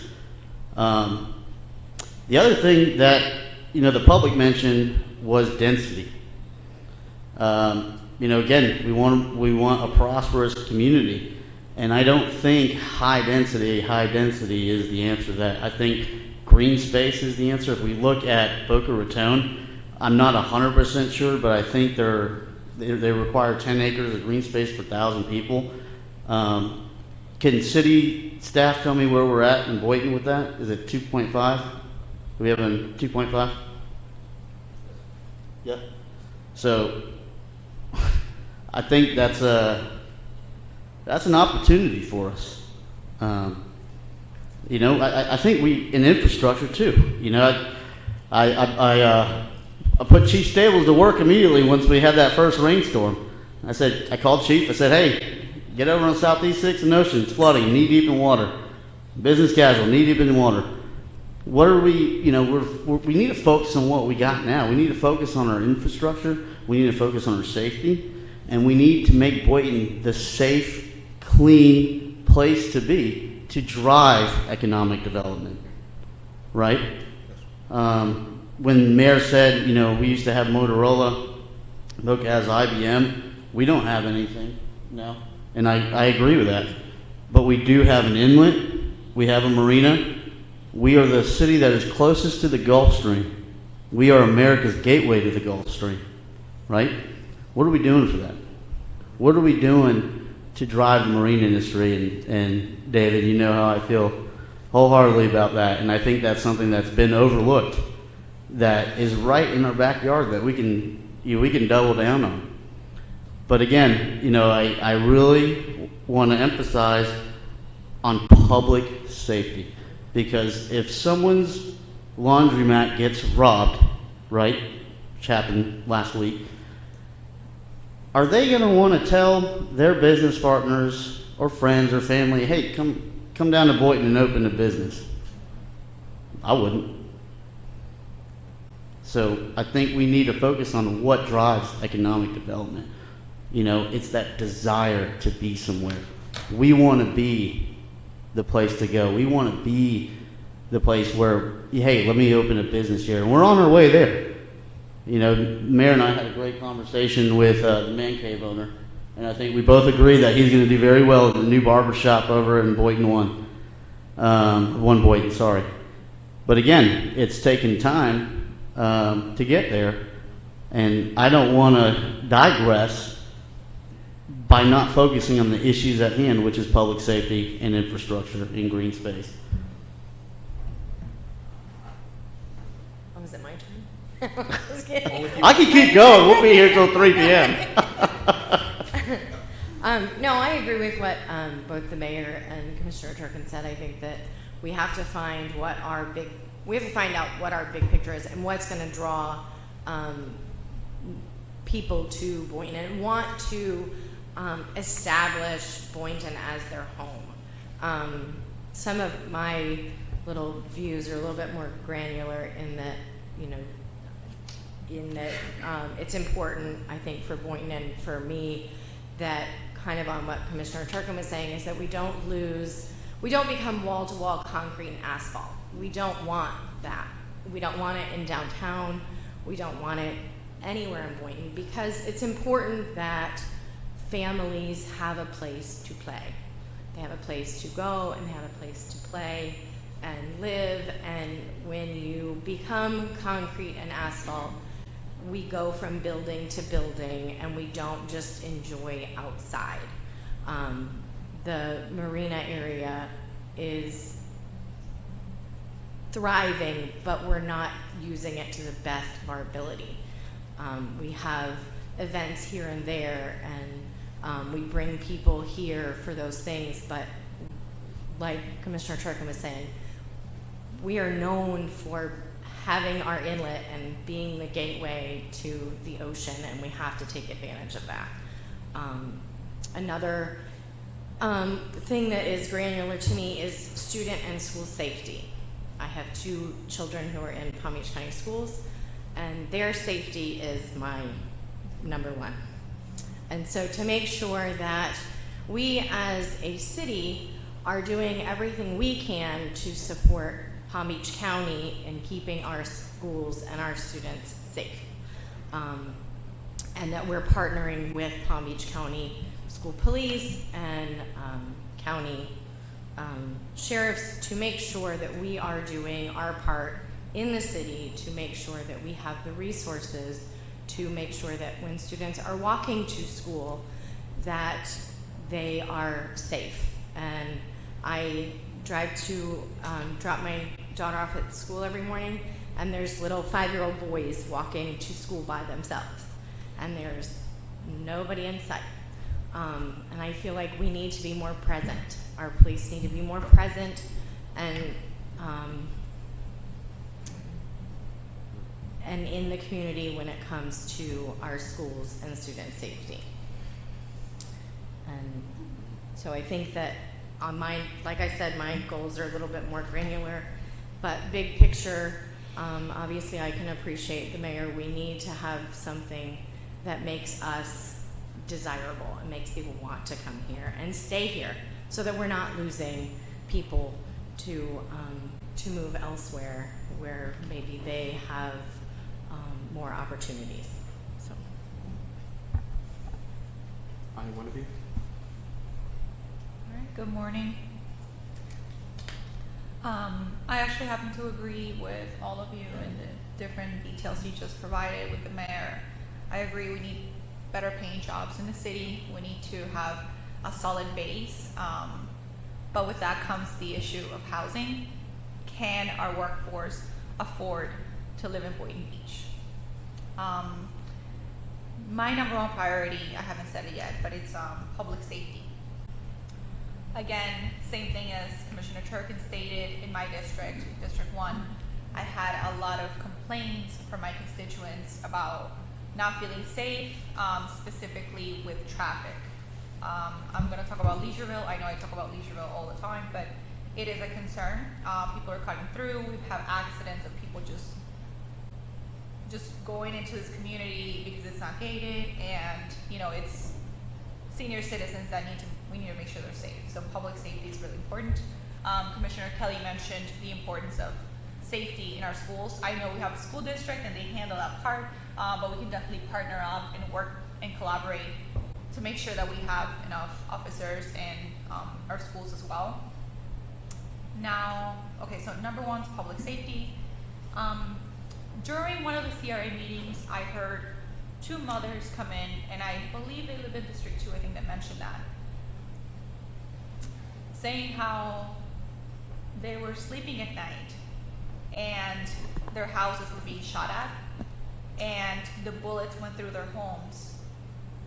And luckily, it didn't hit them, but the rooms happened to be placed on the outside, like, the wall, the rooms, and then the living room after. This broke my heart, and even though it's not my district, it doesn't matter, it's the city of Boynton Beach. And it really broke my heart to hear that, because it's become the norm, and it is unacceptable. Nobody should be having to go to bed in fear that their children are gonna get shot while they're sleeping.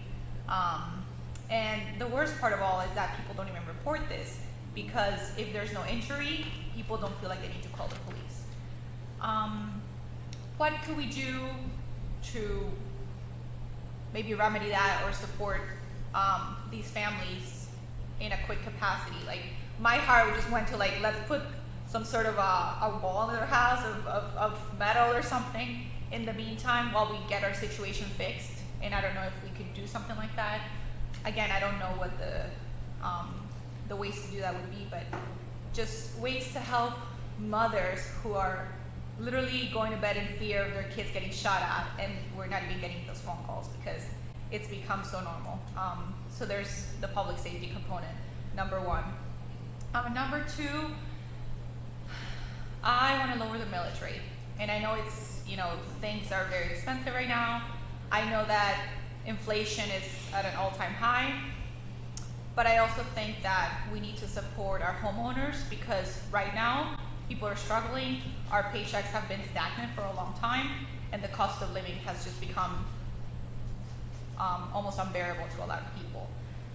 With my district specifically, I want to make sure that our seniors can age in place and they can afford to do so. And one way to do that would be by supporting them and lowering the millage rate a bit so that they can afford to pay their taxes and they can afford to stay in their homes. One thing that really is a big concern for me is that, we are indirectly displacing people out of our city, and it's not just the city, it's the entire state. but what can we do in Boynton Beach to support and to keep our residents who have been here for years, who have been living here for such a long time, who are homeowners? What can we do to keep them here? That's for homeowners. And then, you know, obviously we have exorbitant rental prices where people literally cannot afford to live here. I've had so many constituents come to me and say, I used to rent this apartment for this amount per month, and they just went up, increased it by $1,500 a month. And then I'm here like, what can we do, right? So it's, again, it's a statewide issue, it's a county issue, but what can we do in Boynton Beach to keep our people in Boynton Beach? The next thing I want to do is I want to continue to create community. I know staff has been doing a really great job at doing the Friday movies or concerts. That's really fantastic. We have events to bring community together. But I would love to establish an annual 5K where we get all residents in the city. It could be a run or walk. No judgment there. But I would love to see if there's a way that we can establish this and make it an annual occurrence so that when we see our constituents, it's not always a negative, you know, as a lot of commission meetings have been in the past. Just lately it's been just very negative. I would love to be able to have our city become united and actually have fun together. So I think that, I would love to spearhead that. I would love to work with staff and see what I can do. I'm happy to also spend my time doing research and that kind of thing. But I think it would be a benefit to our entire city. And then again, I'm with the mayor regarding creating jobs. Everything you said was great. And one last thing that I wanted to touch on, and to an extent I do agree with Commissioner Turkin, is the density. I understand we have certain zoning. I understand we have code. What can we do as commissioners when we have a project that is presented to us that meets zoning, that meets code, but, you know, getting resident feedback does not appear to be the direction that we want to be headed, as we're talking about strategic planning right now. In District 1, we've had so many, like, countless apartments being built that are for rent. And the residents of Boynton Beach, my constituents, do not want to see more apartment rentals happening, specifically in our district. So as a commissioner, to a certain extent, I feel like my hands have been tied in regard to approving or not approving a project, even if it's something that I don't necessarily agree with because it meets certain things, right? So what can we do to protect our citizens and our residents? To, yes, obviously we want development, we want to support businesses as well, but to make sure that as we're doing that and as we're growing in a way that is beneficial to our residents in the long term, and not just adding a bunch of more apartment rentals, as it's not what the community wants. That's all I have for now. Thank you. Commissioner Hay? I guess there is a disadvantage of being last. Most of last but not least. Okay. As we look at over the next 2 to 3 years, of course I agree with the thing that's been said. I think over the next 2 to 3 years is going to set the foundation for what we build on in the future. And so, as been already stated, number one on my list is, of course, is public safety. I think that can come through what I call cultural training. I think we need to understand where each culture is coming from in terms of our behaviors, our action, our wording, our body language, all of the above, because it's not the same. What is offensive to me may not be offensive to you. And so my movements, my gestures, we have to understand each other. And the only way to do that is to get to know each other. So I think it's across the board. not only in our PD department, but staff as well.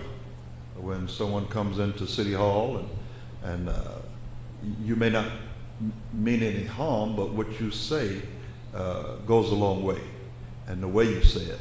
So I think that's monumental in terms of. Another thing that I've noticed, and I don't want to go through and repeat everything that's been said, but is drainage in our city is a major problem.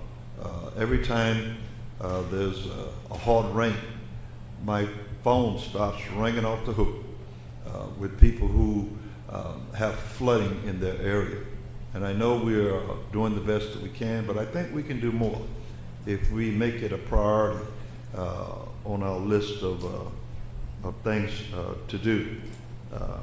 I think the PD relationship with the community at this stage is monumental. We're going to have to build that trust again through training or whatever it takes. We have a boots on the ground program that I feel that's working. It's working.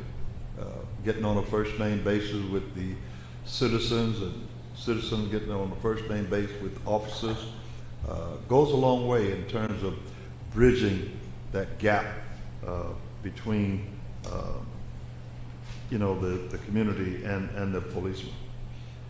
I like that idea of someone talked about the cluster business. But as we talk about these clusters of businesses and increasing our businesses, I want to make sure that we keep the idea of green space, as a major component of that, because we don't want to become another New York City, for example, where, if you want to see a tree, you got to go to Central Park. We don't want that. So I think we really need to make green space a major item. A lot of the other things that I had on my list have already been stated, but I will say that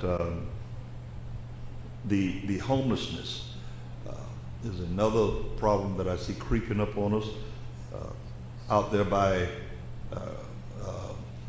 what is that? Checkers, I believe it was a big tree. There was a family, looked like, was living there. Finally, it was taken care of. They ended up, I believe, by cutting the tree down or something. But then the question is, where did that family go? What are we doing to help our homelessness in this city? And so I think that's something that we should try to address also. And the drive-by shooting is, as was already mentioned here by Commissioner Angela Cruz, it saddens me when I go to these community meetings, and that's one of the things that's said over and over and over again. If I go to Quick Check, if someone sees me and they know who I am, and that's one of the major points. I'm afraid to go out of my house. I don't feel safe just sitting on my front porch. It's a city problem, state, national problem, but we're focusing on Boynton Beach now. What is it that we can do? And I know that, again, I feel, and I think all of you know that by now, I'm a local level person. If we keep things on the local level, we can control it. If we don't, it's going to cost you X number of dollars that you may or may not have, okay, to get that kind of service. So I want to look at increasing boots on the ground. I want to also eliminate this division to some extent among the districts. This is my district and this is your district. We may be elected by our district, but we're commissioners and mayors for the entire city of Boynton Beach. So there is no yours and mine. respectfully, if I see something happening, say over in District 3, I think out of courtesy I should talk to Commissioner Thomas Turkin and say, hey man, you know, consider this, or have you noticed this, or whatever, just out of common courtesy. But there's nothing to say that I can't call in some troops to take care of that problem, because it is in the city of Boynton Beach, and I am a commissioner of the city of Boynton Beach, and so is everybody else that's sitting up here. So I guess affordable housing, of course, is the other thing that I've noticed. Sometime when I see that, I think of the word, you know, it's a $2.50 word, gentrification, but it's really not, in the sense that it's happening across the board. As just been stated, you know, the rent goes up from by $1,000, $1,500, and who can afford that? So we really need to build a stronger relationship with our legislators. You know, Matt comes down here, who's our guy, and he keeps us informed, and every now and then we have our senators and representatives come and update us, but I don't think that's enough. We need, like we have a liaison on the League of Cities and this and that and the MOP, we need a liaison on the legislative level from this council to make those calls and to make sure that things are on track as to where we want to go as a city, okay, and put some additional suggestions in their mind. I know that's all of our responsibility, but yet I think we need to appoint someone to do that, and I think that might help us in the long run of getting some things done a little more expedient. So those are my comments at this point. I love the idea of promoting our marina, because when you look at it, how many other cities can say that they have a marina? Not many, okay? And I love to hear you talk about the fact that we're like 1.5 miles from the beach, from I-95, and a lot of those things when I was mayor, if I may talk about that for a moment, I had the city rebranded, okay? And that was one of the things that came out of the team that did the research to say, what is unique about Boynton Beach, okay? And these are the things that they found. The Gulf Stream comes the closest to the continental United States at Boynton Beach. Those are the types of things that we didn't know before. And so what am I saying? We have a lot to offer here in Boynton Beach. We don't have to look at Delray. We don't have to look at West Palm, Boca. We can be Boynton Beach. And so we need to stay on one accord, work as a unit, work as the Boynton team, okay, and move Boynton to what Boynton can be, okay? And Boynton has a lot to offer. We're the last frontier, so to speak. Boca Raton is too expensive, West Palm is too crowded, but Boynton is the place that they're looking right now. And we need to stay together as a unit, I like that, as Boynton team, okay? That's all I'll say for right now. Thank you. Okay. We need to make an Instagram hashtag. Team Boynton. Team Boynton. So I want to just ask staff, may I move into some relative priorities? Please. Okay. Trina, before we move on, may I just make one more point? And let me first say that what I heard all my colleagues say, I'm just happy to hear that we're generally on the same page. I sense this cohesion amongst all of us. And we do have our differences, and that's okay, but we're going to be moving forward as a team. I do have just a few granular ideas I want to throw out there.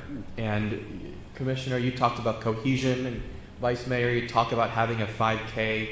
It's all on the same page, which is we need to do things to bring the whole city in. Yes, we need to develop culturally, what's the exact phrase? Culturally distinct districts? Is that the phrase? Yes. But we gotta tie everybody in, and when I was a District 4 commissioner, I always felt District 4 was kind of left out on its own. I don't know if you feel that way, Commissioner. I do. But let's tap into these other communities and let's do things together. That's number one. Number two, a little idea I want to throw out there is when we talk about the environment and when we talk about the arts, I hope that we don't just think of them as just for the sake of the environment or for the sake of the arts, because these initiatives have multiple purposes and they can achieve many goals. On one hand, you can think of them as economic drivers. On another hand, you can think of them as part of the well-being of the city and the residents. When you have better parks, that means healthier families. People are spending more time outdoors, not just combating climate change and all of that. So many ways to look at things, not just an individual silo. We also talked about being agile, and although we can't do everything, we should be able to serve our residents. So I don't know what the right term is, but maybe we need to start calling it I'm just throwing this out there as a draft, a resource center. Kind of, who do I call? And then if we don't have the resource, somebody can point them in that direction, point them to the right organization or partner that we have. I also want us to change how we think about public safety. Not just the traditional sense of having boots on the ground. Obviously, there's no replacement for manpower. But street lighting is also public safety. Drainage is also public safety. So when we think about how we design our cities, please let's make that all part of the same package. And in terms of District 2, and this is something I've heard many, many times, and from what I understand, it's been a discussion that's been going on for decades. There is a food desert in District 2. Can we please make that into a priority to make sure that residents have access to healthy foods, not just convenience stores? So this is going to take a citywide effort, all of us working together, whatever we can do. And from what I understand, there is a Publix on the other side of I-95 and south of Woolbright. Is that the only one? Woolbright, Sunshine Square. So there's a giant pocket, and maybe we need to, again, reimagine how we think of this, which is, hey guys, if you want to build a grocery store, you have no competition, right? That should be a selling point in that area. So let's push that forward, because when we talk about economics, when we talk about safety and all of that, another component we're not truly talking about just yet is the well-being.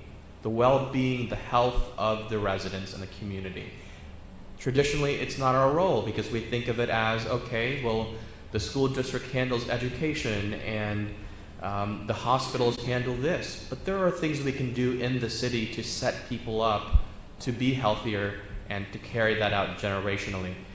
My last thought is, as we move forward, and this is where the swap analysis comes in. Yeah, I always think about this phrase, competitive advantage. What is our competitive advantage? Whether it is from the perspective of a resident, why would anyone want to live here versus, I don't know, Delray or Jupiter? And why would a business want to move here versus any other city? What are we doing extra? One of the things that we championed when I first got elected was expedited permitting, making sure that it's easier, we're reducing the barriers to doing business. We have a new permitting system coming up that's speeding things up, but so are other cities. So what are we doing on top of that? Again, the phrase being competitive advantage. So thank you again to all my colleagues, and now I want to turn over the mic to Trina. Well, absolutely. Oh, all right, we've got comments. So Yeah. Go ahead, Vice Mayor. Quick comment. I want to thank staff for putting all this together. I know it took a lot of time, so thank each and every one of you. I see our police and fire deputy chiefs. Happy to see all of you, and thank you to the residents who showed up, because it's Saturday. You don't have to be here, so thank you for caring so much about Boynton Beach. That's all I wanted. Just wanted to thank you all. Other comments before we move on?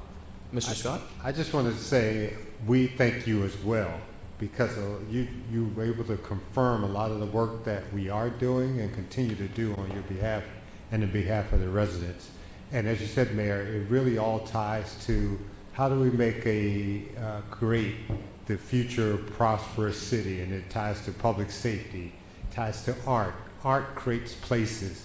Art drives economic development. Art does create places and placemaking. So the type of art also. But the other point I wanted to make, when we say culturally distinct districts, we're not talking about the commission districts.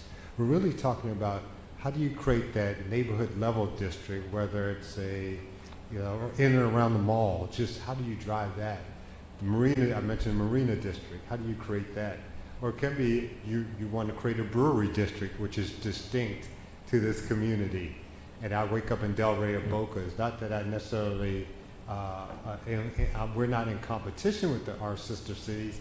I want you to wake up in Boca and say, there's something in Boynton. I'm going to go visit. I'm going to go spend my money there, and I want to visit there. So that's been our strategy as we go forward, and I really do thank you from the bottom of my heart for this conversation, and we will continue to do our work and bring this together, and I hope to make you proud. So, Trina? Other comments before I move on? Anything else, commissioners? Staff? All right, Trina, go ahead. Okay. Thank you for making that comment about the culturally distinct districts. Yes, that's what I meant, but I'm glad you clarified for the public. Yeah, so I thank want to you make for sure that. that we're talking the district. Right, not the voting district, right. But yes.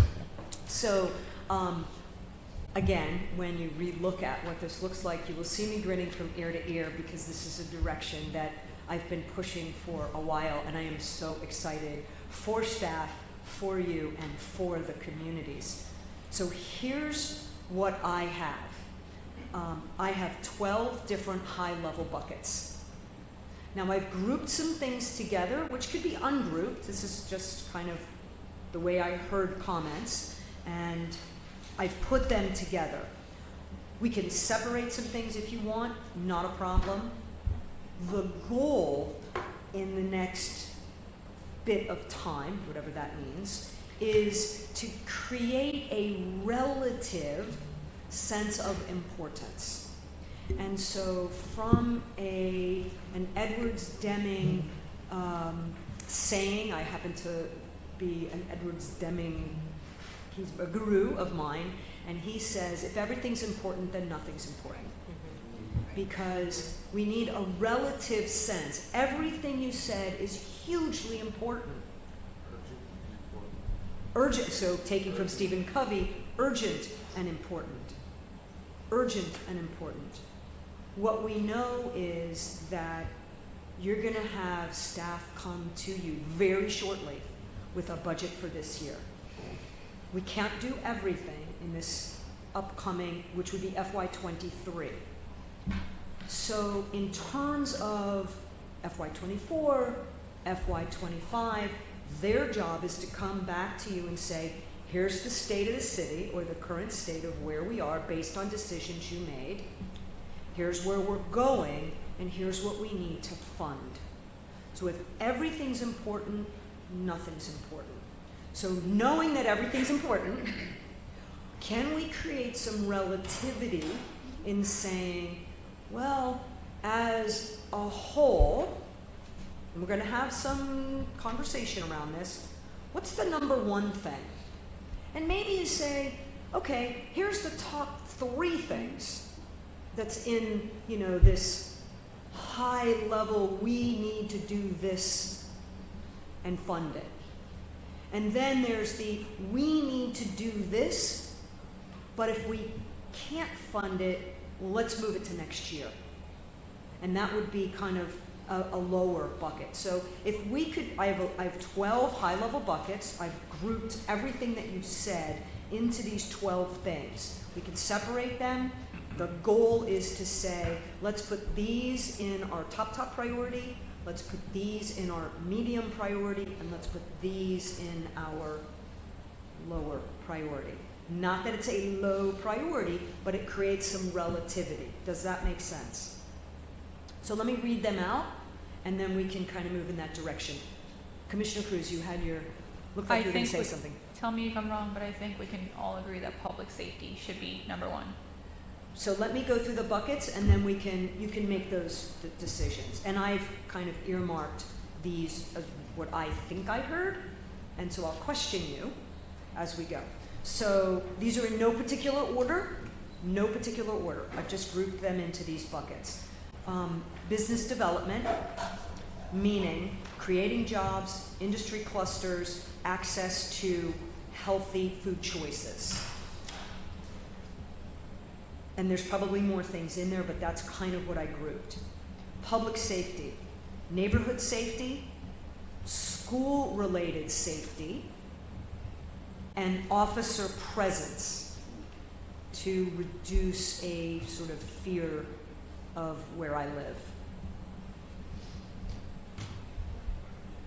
Green space and blue space.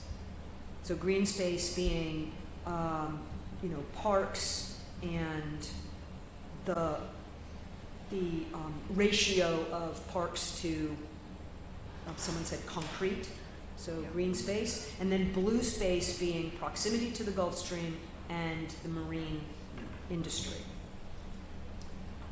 So those are three in no particular order. The next one is housing, homeowner support, affordability, rental prices, and homelessness. The next one I have is partnerships, partnerships with education, and there's going to be overlap, right? I mean, everything is Team Boynton, so there's going to be overlap. So I have partnerships, meaning partnerships in education, partnerships in the arts. And then just overall cleanliness, neighborhoods, downtowns, parks, intercoastal areas, just general cleanliness. Building. So building would include density, it would include concrete, it would Can we merge that with the green space? Sort of. Could we merge building with green space? Yeah. Sure. Like the density, it kind of, I think if we kind of zoom out a little bit, adding more green space, theoretically speaking, could indirectly impact density. Sure, and of course partnerships in education would enhance public safety in education. So there's going to be, there's some overlap in these things. Yes, Commissioner? No, go ahead. The next one I have is events, annual events and cohesion designed event management. The next one is infrastructure. I specifically heard drainage and street lighting. I'm assuming it could include a few other things. The next one I heard was government as a resource center. And I know that's been discussed in previous years. The next one I have is overall well-being of the communities. And I would include in that community cultural awareness and the general health of the people that live in those communities. That's what I think I heard. What am I missing? Poke holes in it. Millage rate, it's important. Yep. How do we The lower tax. property taxes for homeowners? So could we put that in housing? Yes. Quick question: when you guys prepare the budget and with our revenues coming in, could we get like different copies of like the current millage rate and then what that revenue would look like? Ty, you and Mayor? Yes. We will see the trends in the millage rate over time. Okay. That data will be provided to us. And we could get one that has a proposed decrease in the millage rate and what that would look like? Staff can provide us Okay. with an analysis of what people would pay if we made this millage rate versus that millage rate Correct. and so on. And they can break that down based on how much their home is worth or how Sure. much their business is. Sure. Okay. So we'll get projections. Okay, yeah, I think data is very important.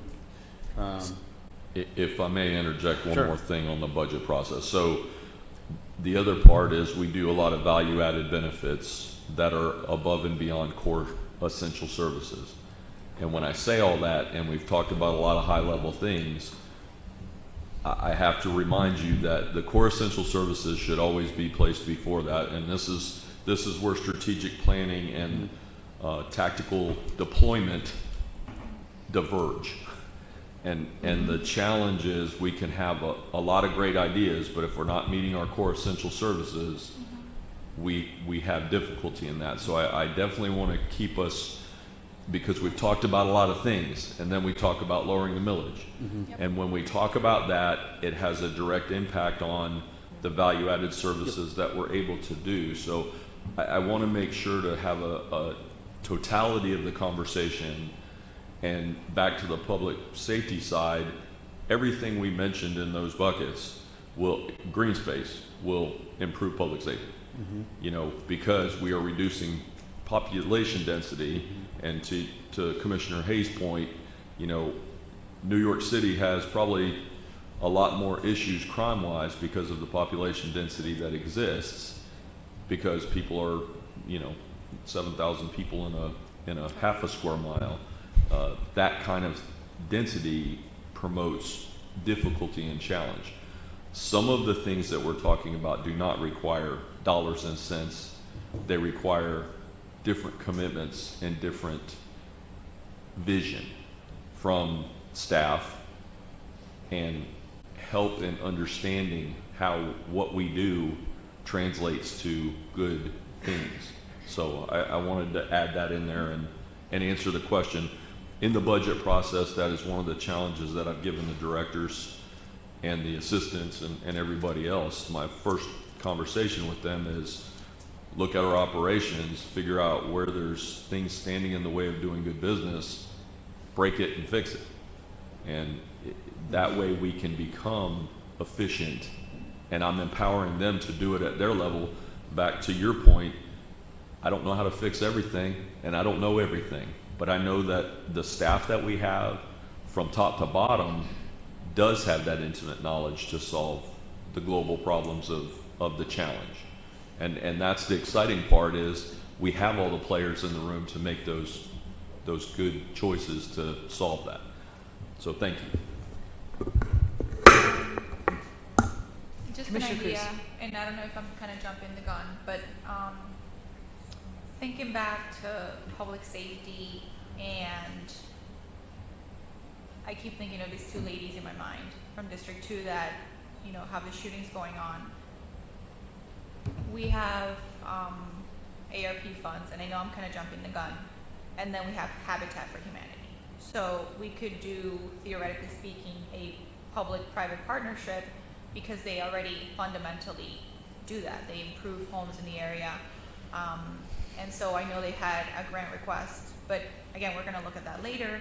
But right now, I do wanna mention that because it's important as we're moving on to our strategy, that we could always use partnerships to try to leverage things. So there's that one thing. My thought is Habitat for Humanity can potentially help improve those homes, right? So that wouldn't necessarily come from our budget directly if we could potentially take it from the ARP funds. So that's just Sure. 2 cents. Vice, We're having a workshop. yes. Yeah. Okay. One second, Vice Mayor, I just want to throw this out there because it's relevant. Earlier this morning, I attended a Habitat for Humanity construction event. And what was special about this particular event, because it speaks directly to what you're talking about with partnerships, is that it was in partnership with ADT. And ADT is not only bringing in the security for the home, but they're also bringing in solar panels. Mm-hmm. So with the power of partnership, we can hit all of these buckets, from housing and affordability to security and the environment. So I'm right there with you, because it's that today was the model I said to them, and I hope they keep doing that and keep building on that partnership. So, Beautiful. yeah. Thank you. And then last thing, I don't like to speak much, but I think this is important. About the 5K, you know, I don't want to waste a whole lot of money from the budget directly on the 5K. I don't want to be invasive that way. Obviously, we have priorities, as is infrastructure, as is public safety. So thinking ahead, maybe we could do partnerships with, like, get sponsors and stuff like that, so that the city itself doesn't have to pay for the 5K. So that's it. We probably don't need to spend a dime to do that. Right. I mean, we could probably generate revenue, really. So here's things to think about as you move forward. So Evelyn's in the room, she's probably taking notes, and this could be something that, you know, gets worked on. But here's what you need to think about.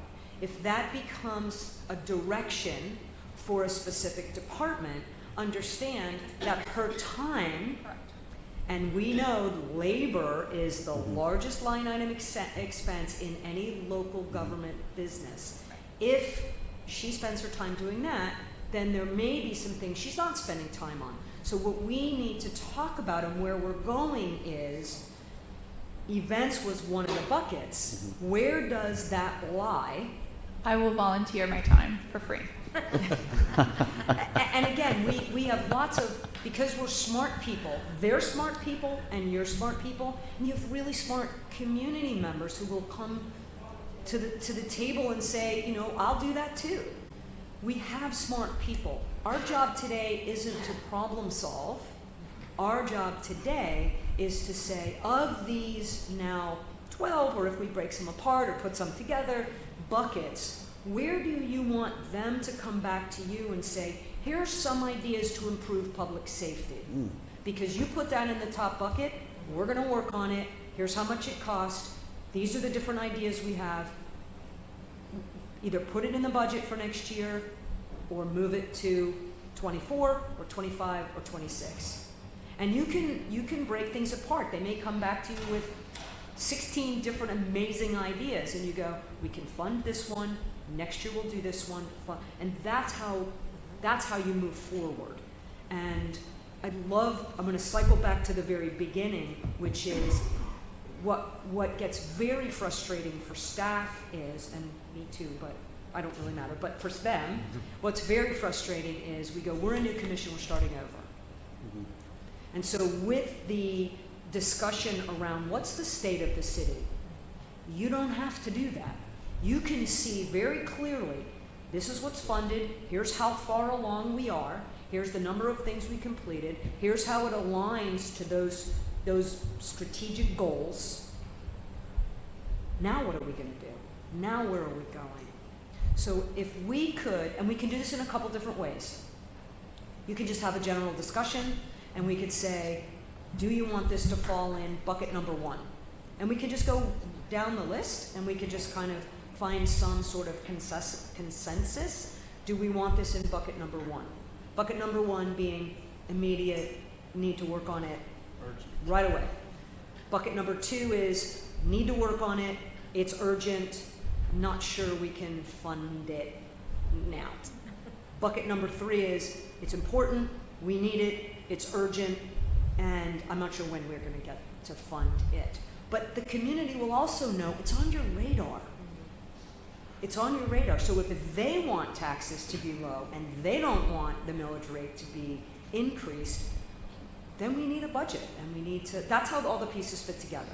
Am I making sense? Oh, yeah. Am I getting too passionate and smiley? Nope, get past. It's fine. I love it. So, Trina, did you say there were 12 items? I think we combined building density and green space. Okay, just want to make sure I didn't miss anything. Yeah, into one. So at this point, I have 10. So you're saying we only, And Myra has 10, so I would say y'all are right. Let's start with the thing that everybody talked about, which is public safety. Where does that lie? Number 1, Yeah. immediately. which one is this? Public safety. Oh, public safety. Which could include a lot of things. But in your conversation, it includes neighborhood safety, it includes neighborhood presence, it includes school, kids safety, it includes officer presence in communities where it may be needed. And again, how that relates to the budget is, do we have enough officers to make that happen? Do we need to increase positions?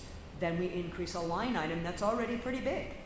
So those are decisions that you would make as the staff comes back to you and says, here's all these ideas around public safety. Regarding the school, and maybe I can get feedback from our police chief. As far as I understand it, the school district pays for the officers at the schools. Is that correct? Yes. Okay, so then we don't. But I think we also supplement some schools, don't we?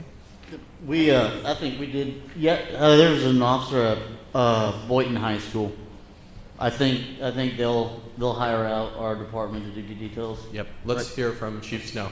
Hi, good morning. Interim Good morning. Chief Vanessa Snow. So in response to your question on whether we provide officers to our schools, we currently are staffing Congress Middle School, Boynton Beach High School, both as an overtime detail to supplement the staffing of the public schools in Boynton Beach. And those schools were selected and requested through the school police department. They were not selections that we arbitrarily made. Chief, what about at the charter schools? I always see police presence there. Is that not overtime detail, or what is that? So in those instances, the charter schools have an agreement, a contract with the police department to provide services to that location. So as you know, all schools in the state of Florida require a presence, whether it's a security guard or a sworn police officer. So Palm Beach County has elected to not go the guardian route. That's a third option. So charter schools can either hire a school guard who has the appropriate licensure. So we have a couple of schools in our jurisdiction that do take advantage of that. And then we have others, as you've mentioned, Quantum and South Tech is another, that contracts with the Boynton Beach Police Department to provide services. So each school makes that budgetary decision on their own. For clarity, each charter school makes the budgetary decision. The public schools are mandated to either have a police officer through the school police department or to have a MOU, an agreement with the local jurisdiction to provide police officer coverage. Chief, do you know, just happen to know how those two schools were selected? Was it safety statistic? I think you said Congress and Boynton Beach High School? Correct. So those are the two schools in our jurisdiction that are two officer schools. And those decisions, those staffing decisions were made by the school police department. Okay. So they elected to have one school police officer and one Boynton Beach police officer at each of those locations. Okay. So, Let's go with Vice Mayor, then we'll go with the Commissioner. okay. So in regard to who pays for that, as far as I understand it, just to make sure I'm clear, the charter schools pay for their own officers, correct? That's correct. And then our Palm Beach County School Board will pay for one officer per school, except for Congress Middle School as well as Boynton Beach High School, where we provide one officer and we pay for that officer. Is that We do correct? not pay for that officer. The Okay. school police pay for it department as well. reimburses the Okay. Boynton Beach Police Got for it. providing that service. Thank you. My question is, so is there an officer that is assigned to those two schools from Boynton every day? And if they are not available, how is that position filled? And is there ever a time when that position is not filled and there's not two officers at that school? Our contract with the school police department provides that we will give them, staff their school every 180 days a year. In the event that the overtime slot is not filled, not voluntarily selected by one of our staff, then we assign somebody who is already working on the road to cover that vacancy. So what that does is it removes an officer from patrolling the city, whatever zone that they are assigned to, and instead places them in that school for 8 hours, and then the remaining time of their shift would be back out on the road. And then I'm sure it's an attempt to fill that then road slot with somebody else, which then turns into overtime, I assume. There are times that we are able to fill it with in-house staff and not call in additional overtime to fill the vacancy. But yes, there is that certain potential that it has a snowball effect. Chief, just out of curiosity, how often does that happen? Where you have to pull someone from road patrol to fill these duties at the schools? I don't have- Ballpark. So I can tell you over the past month, it has happened at least 2 times that I am aware of, but it is not something that occurs every single day or every single week. Question about road patrol. Mayor had me thinking, what's the average amount of road patrol officers we have on a Friday, Saturday night, to the best of your knowledge? May I offer something up? We're drilling down into public safety today, and I appreciate that. I would offer that maybe we schedule a separate public safety workshop where we can have some very, very deep, thoughtful conversations about all of these things with not only police but fire and several others. And we can do the broad strokes of the strategic planning. And I have no problem in Chief Snow answering your question now, but I think we're getting too deep into task-oriented portions of the strategic plan. I would love to have a workshop with the entire commission, though, to be able to drill down into these specific areas. And certainly the priority area of public safety is near and dear to me. So I want to give you the proper platform to be able to continue to go down these trails. But I think that coming back around to the strategic planning portion may get us on point. So I apologize for interjecting, and Chief Snow can certainly answer the question you just posed. Sure, I think that's a great idea, a public safety workshop. Maybe not on a Saturday. Maybe we can do it a different day. We'll coordinate with your schedules and see what is in your best interest and what you all have. I concur with the recommendation. Thank you so much, Trina. Yes, Anything so else you want to wrap up with? So what I hear us saying right now is And public thank you, safety- Chief. Thank you, Vanessa. Thank you, Chief. Thank you. Public safety is a high bucket. It's in the high level bucket. And there's a lot of questions around, what does that mean and what do we do? So the CM's suggestion to have a public safety workshop, they can be prepared now to answer those questions in, very specific detail. Commissioner Turkett. I'll save my comment for later. Okay. So are we in agreement on that goes in the high priority, we're going to fund, Yes. we're going to move forward? Yes. So the next one was business development, and what I wrote down some notes around was industry clusters, creating jobs, what are we going to be known for, what's going to attract people into Boynton Beach, so maybe they live in Boca or Del Rey, but they get up in the morning and they call all their buds and they say, let's go to the brewery in Boynton and hang out there on Saturday night. Yep. I would call that number 2. Yeah. In my mind, I would also add the millage rate in there. I know it crosses multiple buckets, the millage rate, because that's part of being competitive for businesses, right? Okay. Is that a high bucket? Where does that fall, high, medium, or low? Hi. Very high for me. It's high. Hi. It feeds everything else. So. Yeah. And we'll include millage rate. Housing. Let's talk about housing. Notes I wrote down were homeowner support, property taxes, affordability, rental prices, homelessness. I think bucket 1. Yeah. So I mean, we're in an unprecedented housing crisis right now, as far as being market driven. That could very well change in the next 6 months. We don't know. It could. And that's why I think we do need to be prepared for that, and that's why and that kind of goes in with the millage rate as well. There's a lot of overlap. So I admire what Vice Mayor said. I think we need to. I think we've been so reactive as a city, from what I've seen, and I think preparation and proactivity is kind of the tone we need to take. Because, sorry, go ahead. No, finish.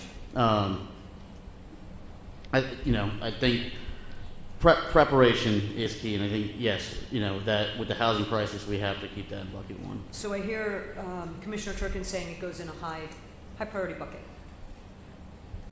I would concur. Yes. I don't see how it can't. Yes, it affects housing affects everyone. Okay.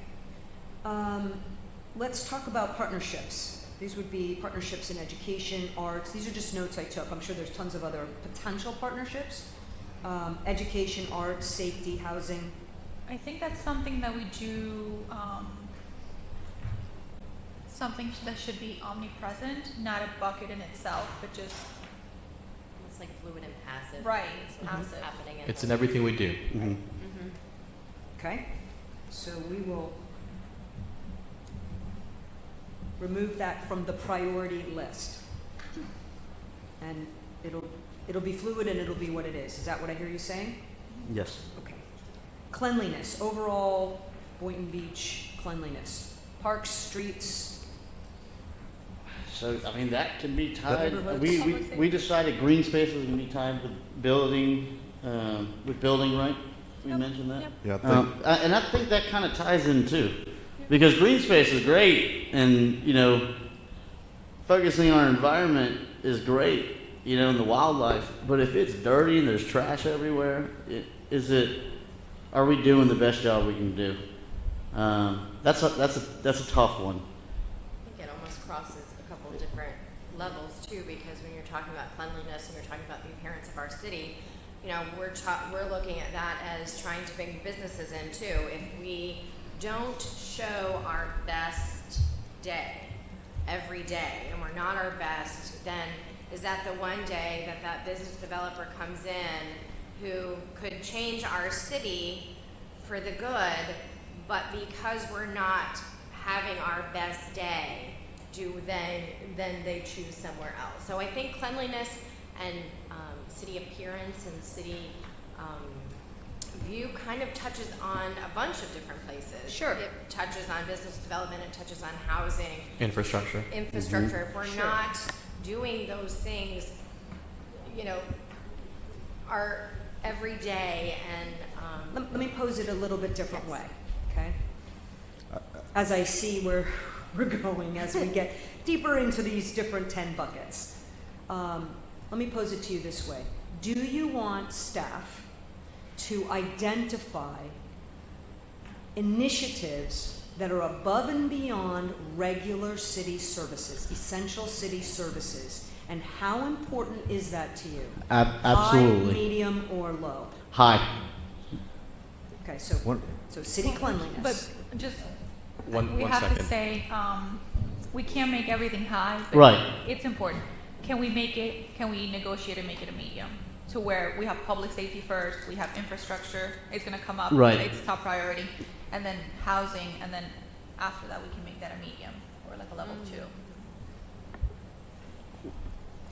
Again, I think we can always make it level 2 and medium, and then if we don't see it work, we revisit, so right? let me give you a principle that will apply to what's going on here. There's a principle called the Pareto principle, and that means that if you focus on the top most important things, some of these other things will go away, but they need direction. So do you want them to spend time coming up with, right now, here's what we got, public safety initiatives, above and beyond what we already have currently happening in the city? Can they come up with new and improved things? Can they come up with other initiatives to offer you on the dais that you can say, this is what the community would like, let's vote on it? Mr. Staples. May I ask two things? One, it's 11:48, so I'm going to recommend that maybe we break for lunch. I would like to have a sidebar with Trina. I have an idea of how to maybe navigate this a little differently, but where we can get moving this where you need to move it. Staff is comfortable in taking the priority list and defining how all of these tendrils come together to make one collective support and service for the city. we have no problem in identifying the added value benefit services above and beyond core essential services. So, but I would recommend that maybe we break for lunch, and that gives me an opportunity to Perfect. sidebar with Trina. Which we haven't had an opportunity Before to we do. do that, let's, Commissioner Hay's been patiently waiting. Let's do Commissioner Hay, Vice Mayor Cruz, and Commissioner, if you still want to say something. Now, what I'd like to see is this city being balanced. And what I mean by that, we are divided into 4 districts. And when you ride into, I talk about myself, when I ride into a city, I don't want to be able to identify where the CRA district is. I think you can read between the lines. I think we need to do whatever we have to do. And how do I determine that? I look at the number of police car patrolling. I look at the streetscape. I look at the substandard housing. All of these are indicators to me that that's a certain area. I don't want to have to do that in the city of Boynton. When someone visits our city and they ride around, I want them to see that this is a well-kept city. That all 4 districts, okay, are just up to par. And we can do that if we make that a top priority. Some people ask, why so much money being spent in District 2? It's because it's substandard, okay, no matter how you twist it. And so I want Boynton to be the model city. But how do we get there? We get there by correcting the potholes and the inadequacies that we have in our city.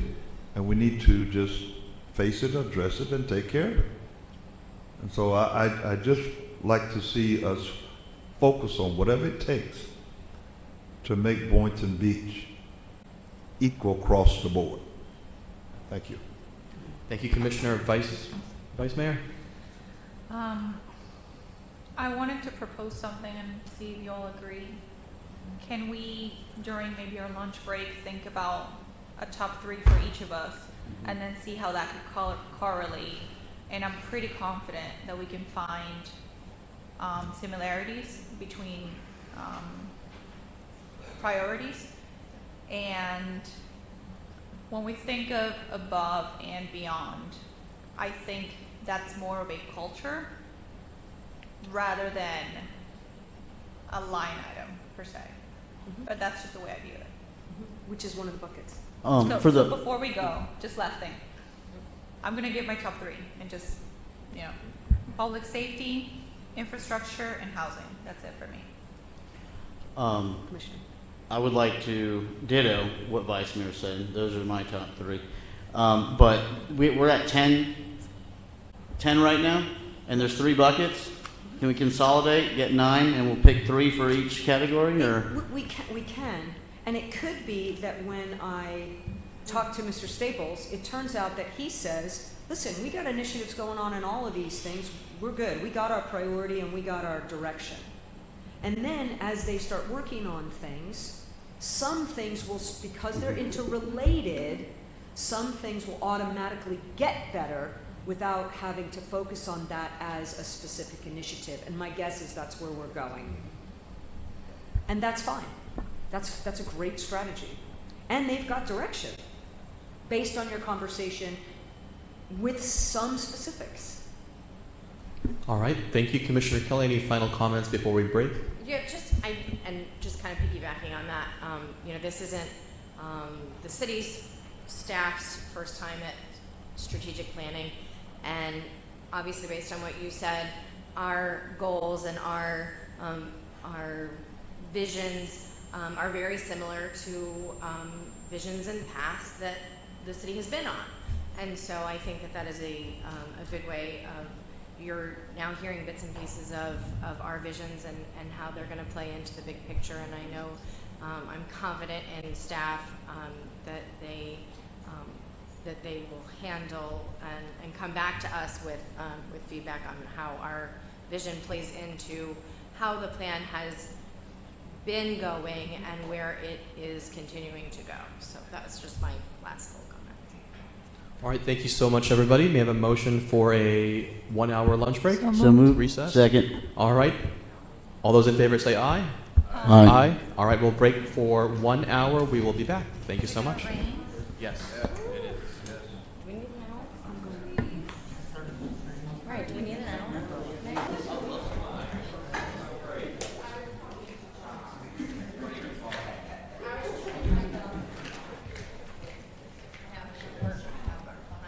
All right, ladies and gentlemen, we are reconvening for the second portion of today's workshop meeting. Thank you so much to all the staff. Trina, I'm going to turn it over to you. Thank you. So, being that the city has been in some transition over the last month or so, Mr. Staples and I did not really have a ton of time to coordinate for this. So during the break and during lunch, we were able to reconvene and summarize sort of where we are in this workshop and what our next steps. And here's where we've landed. Some of it you've kind of gotten to on your own. So we have what we see as 10 buckets. We've summarized what you've come up with. And where I was going was, if everything's important, nothing's important, so let's put some in a very high priority, some in a medium, and some in a low, and that way staff has some direction in what they present back to you, and then what additional workshops may be needed. During the break, we had an opportunity to talk, and what's really fantastic is that staff feels as though they have enough direction with these 10 buckets to put together a plan to come back to you with. And that way, instead of us saying, well, do we work on this versus this or this versus that, they would like to holistically work on all of it so that it fits in an umbrella where all the components come together. And I'll give you an example. So when we talked about, okay, partnerships is one of the buckets. Well, in there, housing and safety ends up. We talked about building and the density, and you said, well, green space makes a difference in there. And so what you have come to is there's a lot of overlaps and impacts from one bucket to another. So staff has asked if they can take those buckets, start to put some things together, and not have it's all important, but instead of putting them in high, medium, and low buckets, they would like to have an opportunity to digest the material, see where it overlaps, and what pieces impact others. Did I get that right? You absolutely did. All right, I agree with the recommendation. So what I'd like to do now is just hear from my colleagues. I agree with that. I agree. I think it's a good idea. All right. Sounds good. So we will await for that plan to come forward. Now, with that, Trina, does that bring us to the end, or do we have any other loose items to take care of? We don't, but before I turn it over to Mr. Staples for his final remarks, I would like to let you know that this meeting went so much better because you were prepared. And that's a huge difference, not just from commissions past, but also from other organizations where we are the consulting team. And so in my conversations with staff, specifically on Thursday, when we had this last set of meetings, I really pushed back and said, all of this is going to be dependent, and it's a very ambitious ask, what they asked us to do. And I can tell you that we delivered way more than what I thought we could because of them pushing me and because you were prepared. And I want to thank you for your engagement, your prep, your willingness to bring your notes and bring your authentic dialogue to the dais, and you seem to be on the same page, and that is such a refreshing and fantastic thing. We are so excited to be working with the city. And with that, I'll turn it over to Mr. Staples, and you can. So I want to say thank you as well, and I certainly want to thank Trina and her group for all of the work they've done through the years to bring us to where we are today. I also want to give a special thanks to David and John, who put in a great deal of work. I also want to recognize staff. Through this process, staff's involvement and interaction has created a comfortable situation for me to sit in this interim spot and be able to kind of navigate this together with them. So I say all that to say we do have clear consensus direction, I believe. I'll be waiting for Trina's summary to put together an action plan for you all to review and consider. And but we will continue to do the good work of the city with the overarching consensus that you shared in this room. And I say all that to say we have a great workforce in the city of Boynton. Team Boynton is doing amazing things. And when we come to making budgetary decisions, core essential services, I don't need to add extra people for cleanliness. That's a core essential service. So, and every director has heard that from me about the core essential services mean that this is a livable city where people want to, live, work, and play. And I know there's somebody around here that used that. I've seen it in other places. The most important thing that I've gathered from the summary is everything touches everything as far as priorities go.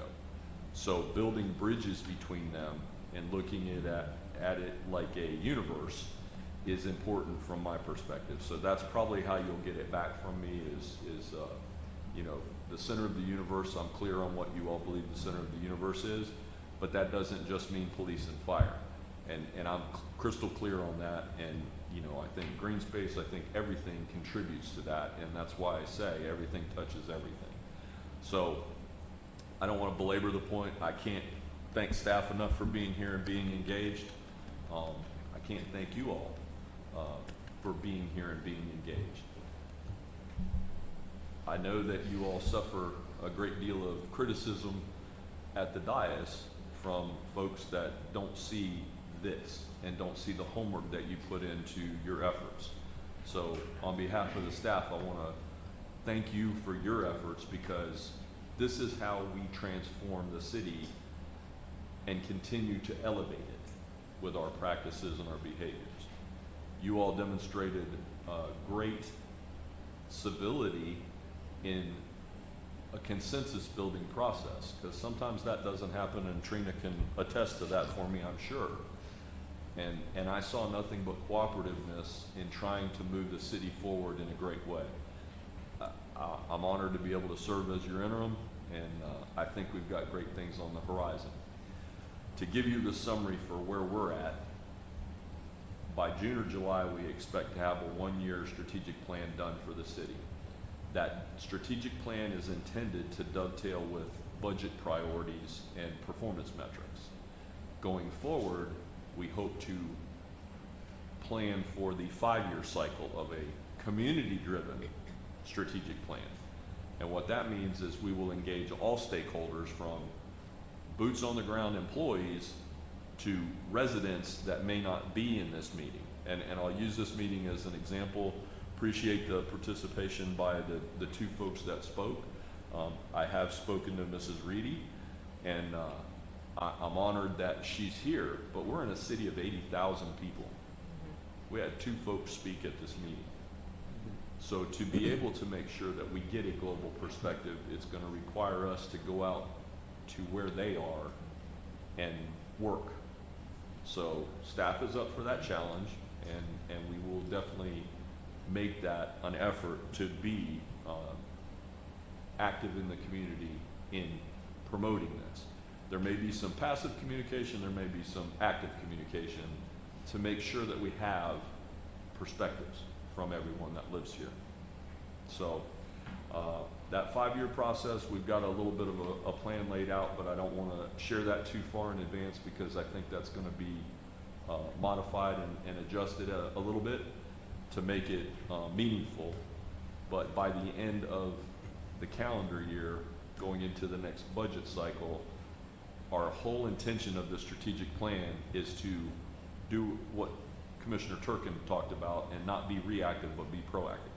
As we build budgets, as we talk about millage rates and the process of public finance, we have to be mindful that, you know, services cost and personnel cost, but we can do things more efficiently and effectively as well. So I'm open to answer any questions you may have, and honored to sit here and serve with staff. They're doing great things. Thank you. Are there any questions from members of the commission?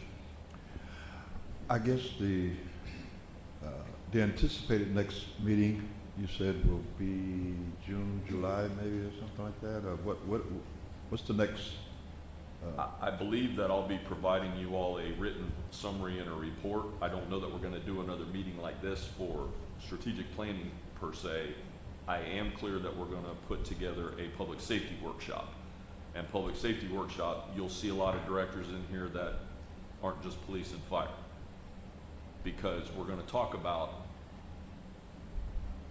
universal purpose of our employees. And I'll use the, you know, picking up trash as an example. I'm an interim city manager right now, but I'm also a fire chief full-time. And when I sat at that desk, I'm not above getting in the ditch and digging the hole the way it's supposed to be dug and helping, because that's what we need. And I think the staff we have has that same commitment to this community. So whatever that looks like, we're going to go brainstorm some things to address those issues before we have a strategic plan in place with those things as priorities. Because I think we all heard you loud and clear with how we improve this community. To Commissioner Hayes' point, you know, your comment about, you know, being able to drive through the city and not recognize district over district or boundary lines is 100% accurate in my opinion for community, sense of community. It's not a district versus district or any of those things. It's a city of Boynton Beach and Team Boynton as the goal. So I hope I answered your question. I don't believe there'll be another meeting for strategic planning specifically now. There may be when we get to the 5-year process, because that is difficult in the fact that we are forecasting for future commissions. We are forecasting for future staff members. So I want to make sure that we put that in a good perspective and give you the opportunity to share your visions and insight. Well, we're looking to you to help keep Team Boynton alive. I appreciate that, and I'm up to this challenge. Thank you. Anything else from anybody? Well, let me just then say on behalf of the commission, thank you to all of our staff members as well as our consultants for leading today and making it happen. We are the policymakers, but all of you are the executors of those policies. This is a partnership between the two groups. From what I can see, I think we're going to have a pretty bright future ahead. We have a good team up here. We're getting along. Everybody can see that, and we have a good staff. And I'm so excited for the new change in culture of how we do business in this city. So thank you again, and thank you to all the members of the public who are here in person as well as those listening online. So thank you. With that being said, now that we've concluded all the business, may I have a motion to adjourn this meeting? So moved. We have a motion and a second. All those in favor say aye. Aye. Aye. This meeting is adjourned. Thank you.